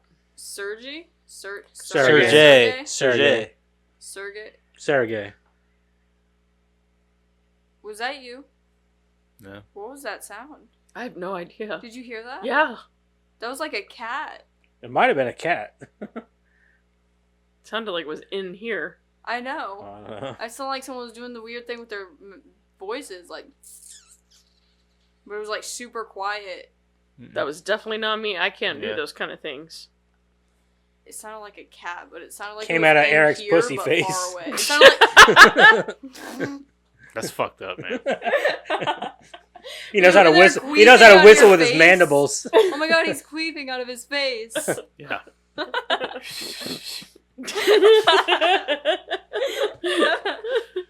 I'm picturing man. it. That's weird. A top predator in the It's fucked universe. up, man. A top predator in the universe that even killed an alien is being killed by an average LA cop. Really? I wouldn't call him average by any means. Half a star from Sergey. Thanks, Sergey. Sir, Uncle you're Joe gay. just messaged. I think I've made that joke before. Dad, That might be the same Sergey. Probably is. Dad, Uncle Joe just messaged. He said, "I'll extra large, extra large." What? Okay. A star and a half. I liked it better when it took place in the jungle with a select few characters. There are many moments in the movie that were way too ridiculous and convenient, even for it being a movie.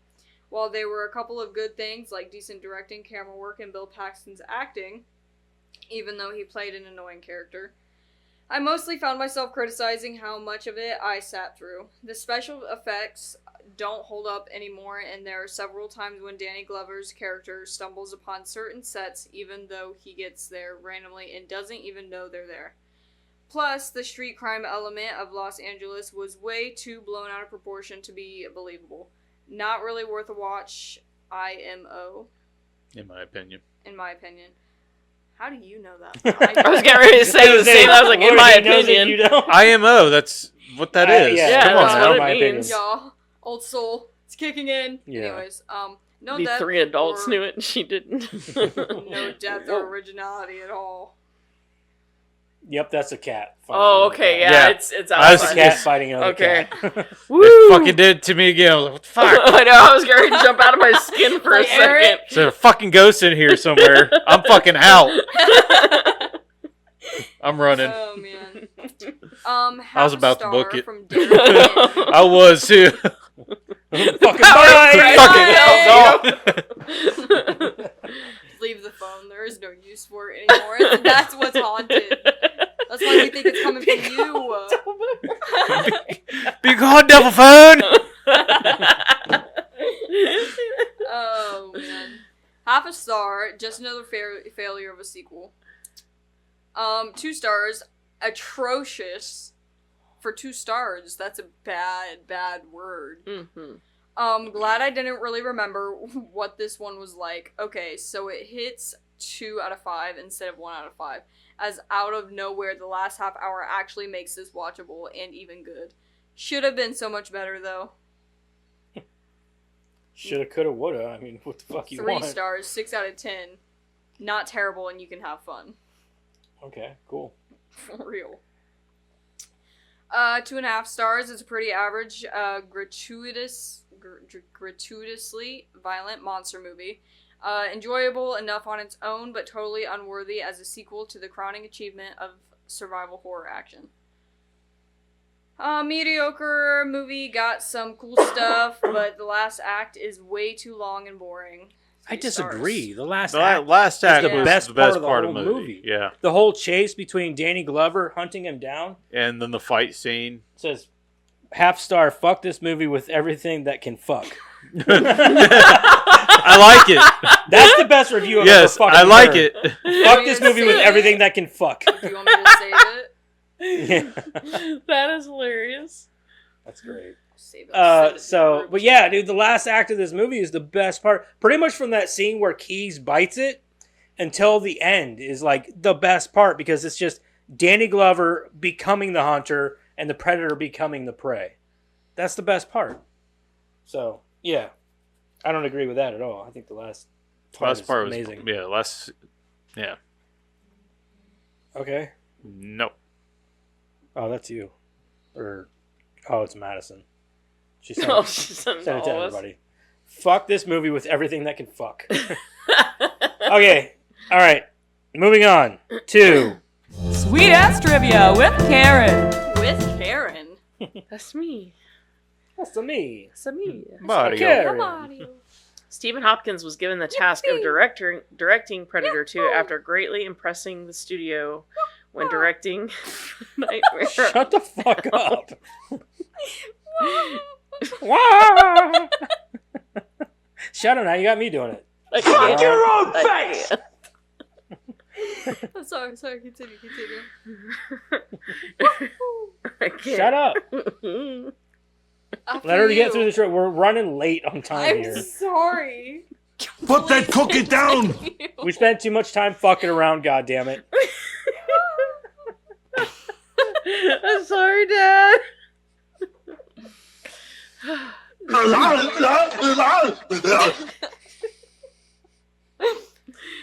After greatly impressing the studio when directing A Nightmare on Elm Street: The Dream Child, he had been given just 4 weeks to shoot and a further 4 weeks to edit the film. That was his resume? Just Yeah, The Dream Child? yeah. Oh, wow. It's not even the best one. Honestly, it might be the weakest next to, like, 6 and 2. Dream Child. Because let's face it. Okay. Yeah, no, What's I your don't... order? I never asked. What's your order? New Nightmare. 1, 2, 4, 3. 3, Oh. 2's not even on there. 5. 2 doesn't exist. Oh. Man, I'd have to write them down. I think mine would be which ones I 3, said. 3, 1, New Nightmare, 4, 5, 2. 2 didn't even Or register. so for me. sorry, that's wrong. 3, 1, New Nightmare, 5, then Freddy's Dead, then 4, then Freddy's Dead, then 5, then 2. You said 5 twice. That's because I meant to say 4. Sorry. You're good at this. I think I got all of mine in there, but 2's definitely last. 2 is always gonna be last. I don't even The fucking think 2 movie is should have to terrible. register. 2 is terrible, but Dream Child was not the best either. No, Like, it was No, good. I but like number I one. like Dream Child only because of it has Alice and Alice's arc, and Alice beats him twice, and she never shows up. I Again. will He give never, it that much. He yeah. never goes after Alice again, so he apparently But learned I his put lesson. Freddy's Dead before that just because of the cast and everything that goes on in the movie. I know a lot of people hate it for a lot of different reasons because they try to kill off Freddy and all these other I'd things. put Dream Child above. I figured Freddy's you Dead, would, but yeah. I actually like Freddy's Dead more than Dream Child. Yeah. But the I can- first one I can before that, understand. what was the one called before that? Oh, that Not Dream Warrior. It's Dream Master. Dream Master. Yeah. Dream Master. Yeah. That one's good. That one's Yeah. That one's one of my favorites. I like 3, that 4, and 5 to me are like, I don't know. I guess they are. They're just like. I guess they are. They're They're like a yeah, meat and I guess. potatoes kind of thing. The only shitty like- part is they took out Patricia Arquette for Dream No, Master. She didn't want to do it. Yeah, I know. Well, Yeah. I'm saddened that she didn't come back. But only, I mean, they did kill her off, but still. I think they would have kept her on if. You think I don't think Alice would have existed. You think that they would have kept Patricia Arquette I through think the I think those Kirsten would three, have been the the main the final girl? 3 for 3 movies. I think. You she know what's would have sad been is the if final she girl. would have kept that role and just kept doing it, then she would be bigger than like Heather Langenkamp, and things like that in that series. She would be I don't know. a massive- I think they would always have a hard on for Nancy. maybe, but I think that in this case, because Nancy was outed for Patricia Arquette, I think that if Patricia Arquette took up that mantle, she'd be like one of the biggest names I don't as a I final don't girl. disagree. She'd be up there with Laurie Strode and all them. You know what I mean? I So, don't disagree. but anyway, sorry. We Got derailed a got off little bit. subject a little bit. Fuck Predator. He had been You Given- love Jason. Don't lie. He's all right in some ways. I Everybody's got a won't- big dick. He likes to swing it a Anyway. He lot. does have like that big dick aura about him. And you have that zesty aura. Just You need saying. to chill out. I don't know. You see that machete He likes to carries swing it. around?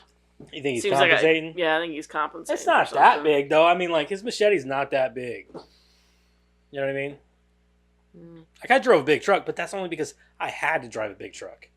You know what I mean? It wasn't compensation.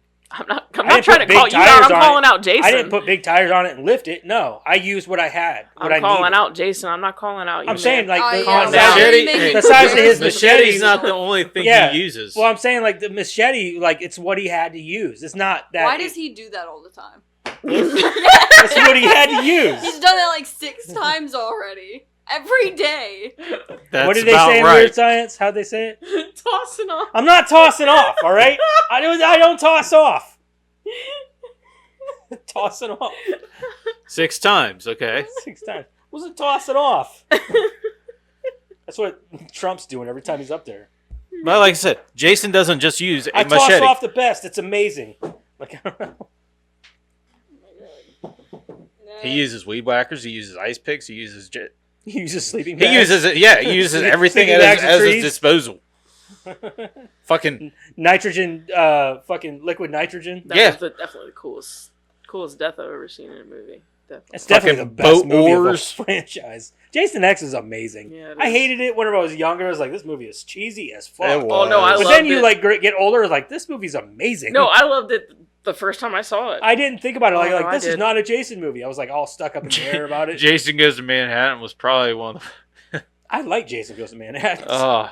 I liked it It was so because cheesy. it took him out of the goddamn camp, put him on a boat, and then put him in Manhattan for 5 minutes. For 5 minutes, literally. He literally boxed a guy and put his He hand, did hand too, through and his knocked his fucking fucking head. head clean off. Like, all right, come on. I think my favorite part is when he walked through and like kicked those kids' boombox. It's still a meme today. Yeah, Like the one with Mariah Carey and her Christmas music. Yeah. He comes through and kicks it. Yeah.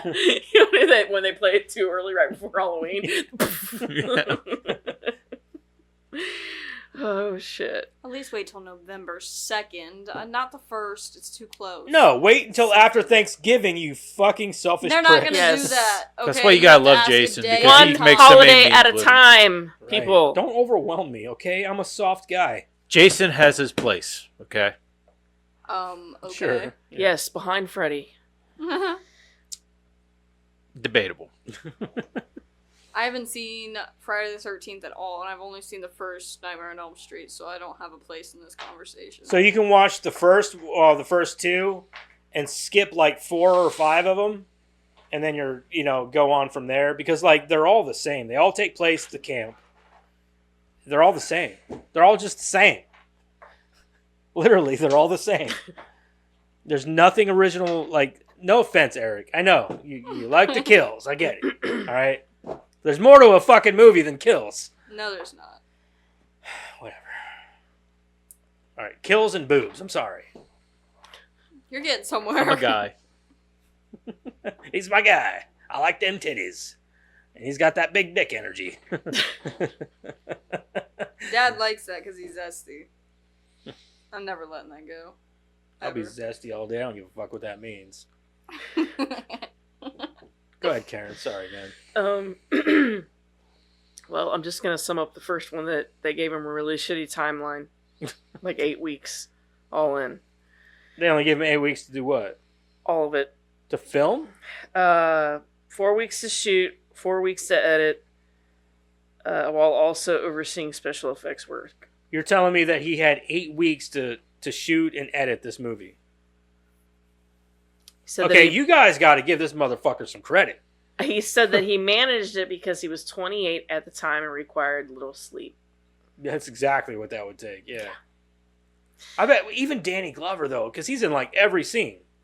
He's probably like, dude, like, they got to give us some kind of break, right? Like, Right. Like today, Labor I don't have any laws and scenes shit? to do. Right.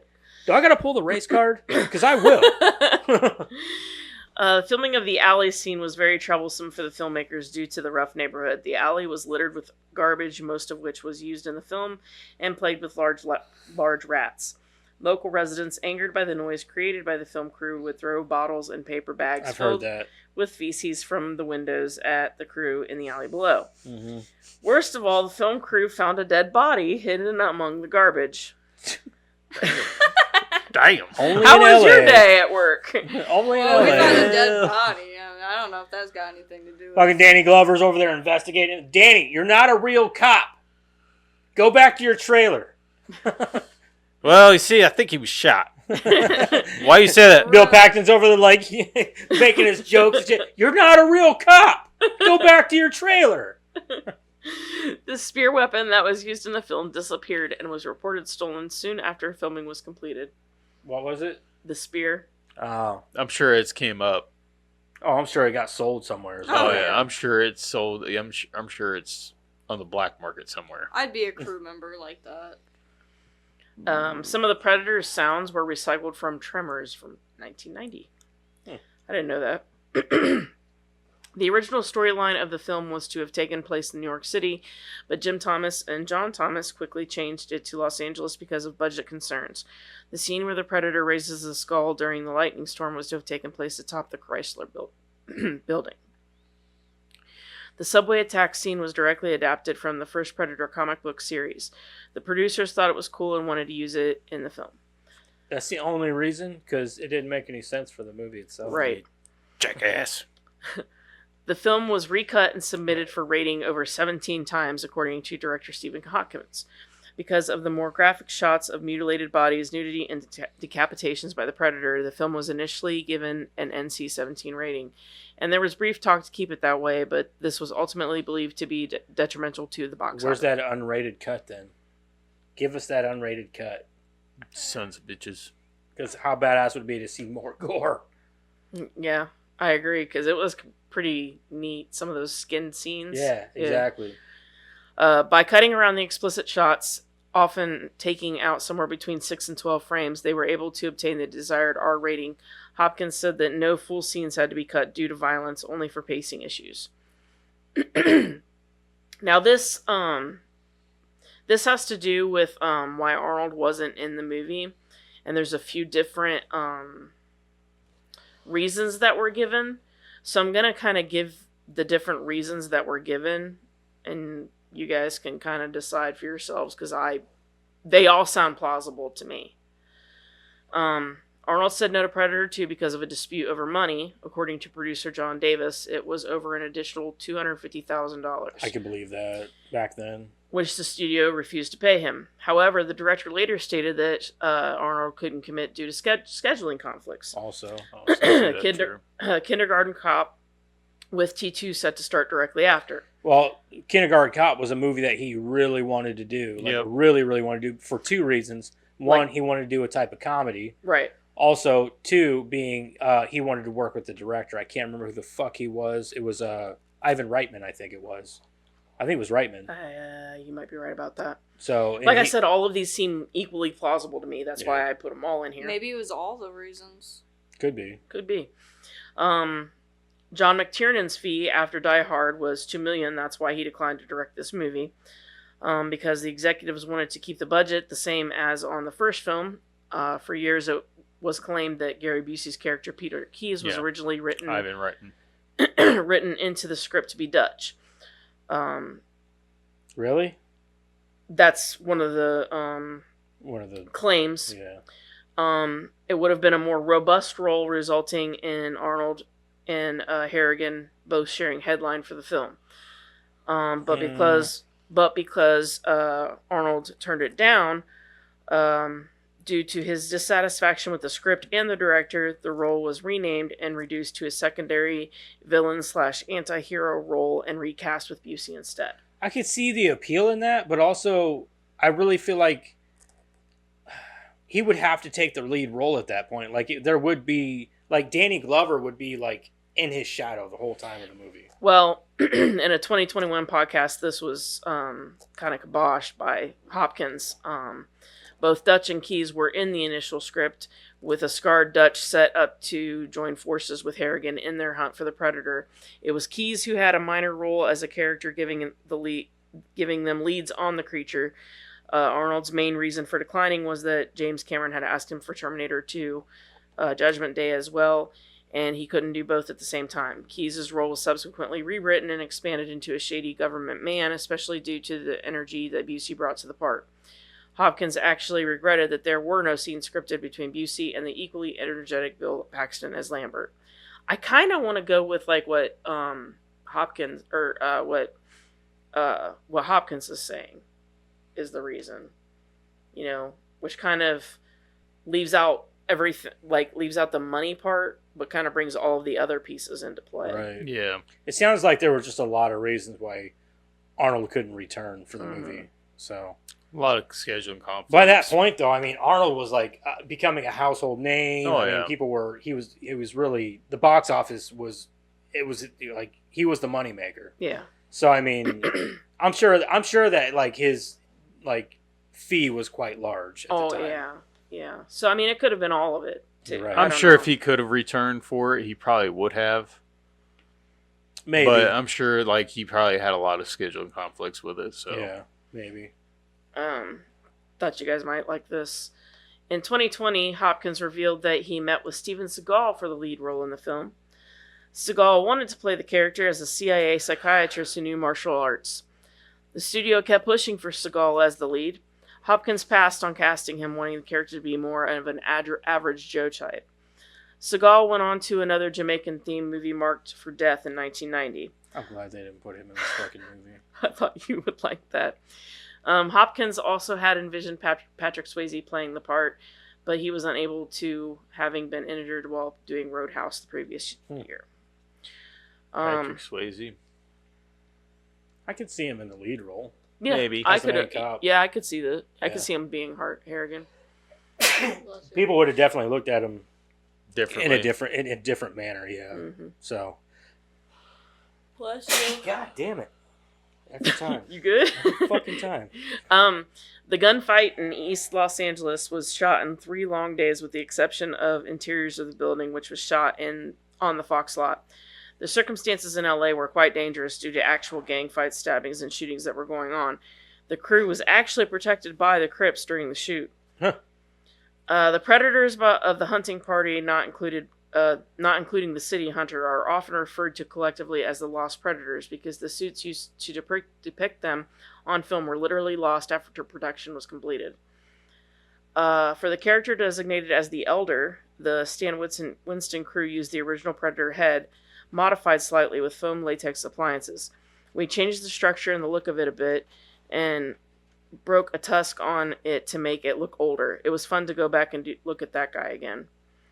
So we were talking about the spacecraft and how it got under a building and all of those questions that we had about at the end. Yeah, how it was underground. So this was actually in trivia, and I'm not used to trivia bringing up questions, so I thought this was cool, and I put it in here, and it actually was some of the stuff we were talking about earlier. So, how is it that nobody noticed the Predator spacecraft land in the middle of LA?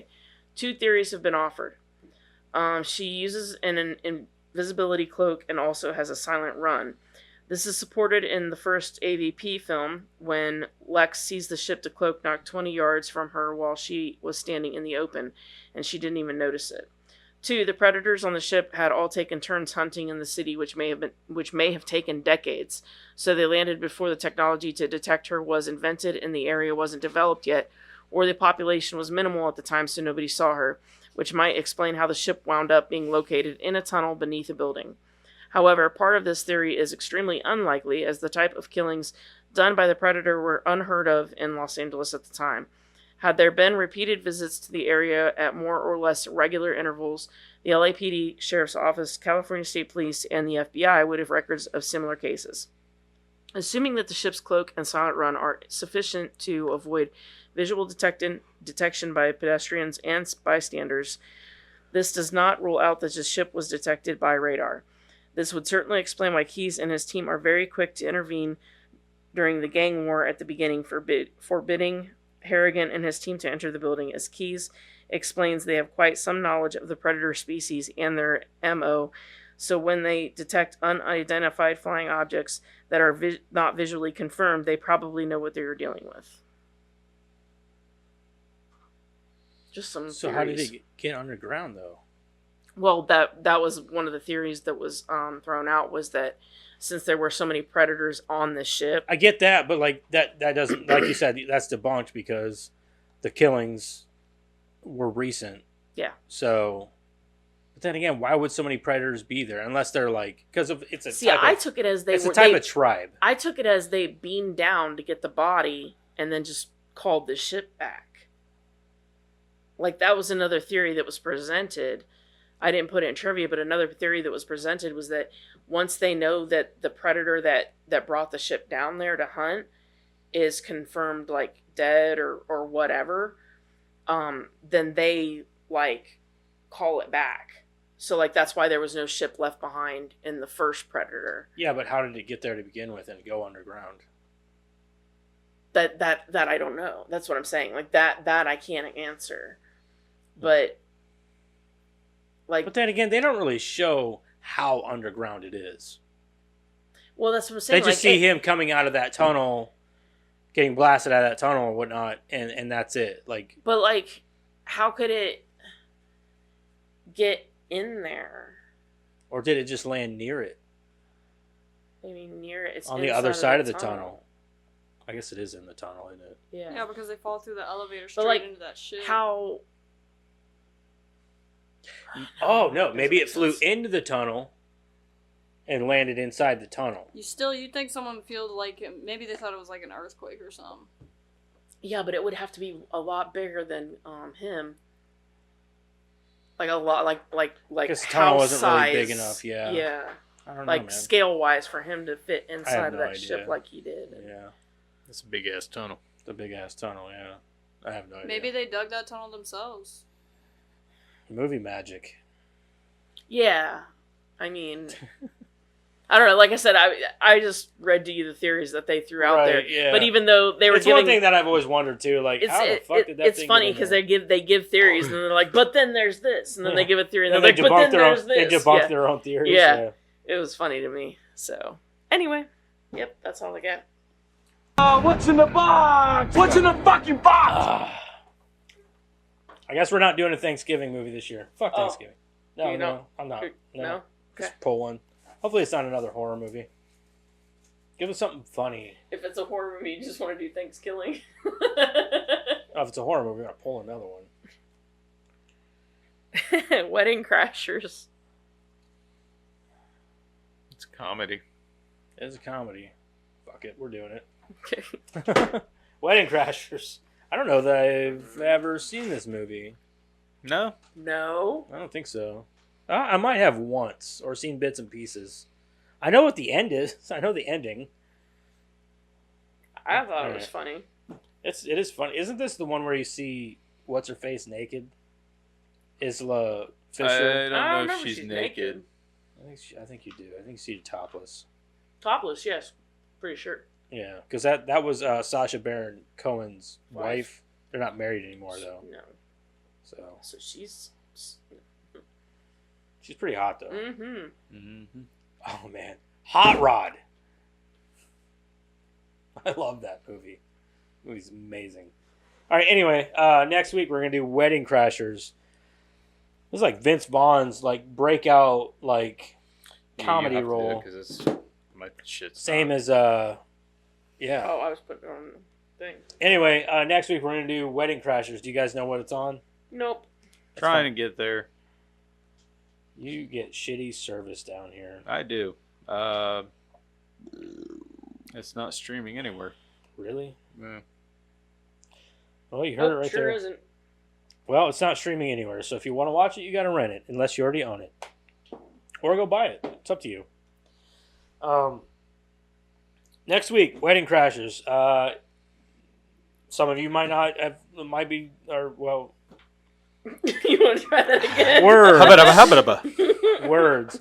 Some of you might not be, might not listen to our episodes before Thanksgiving, and if you don't, happy Thanksgiving. Happy Thanksgiving. Yeah. But we'll see you again next week before Thanksgiving again. So, Yeah. hopefully you guys listen to us more frequently than that. Anyway, check those out.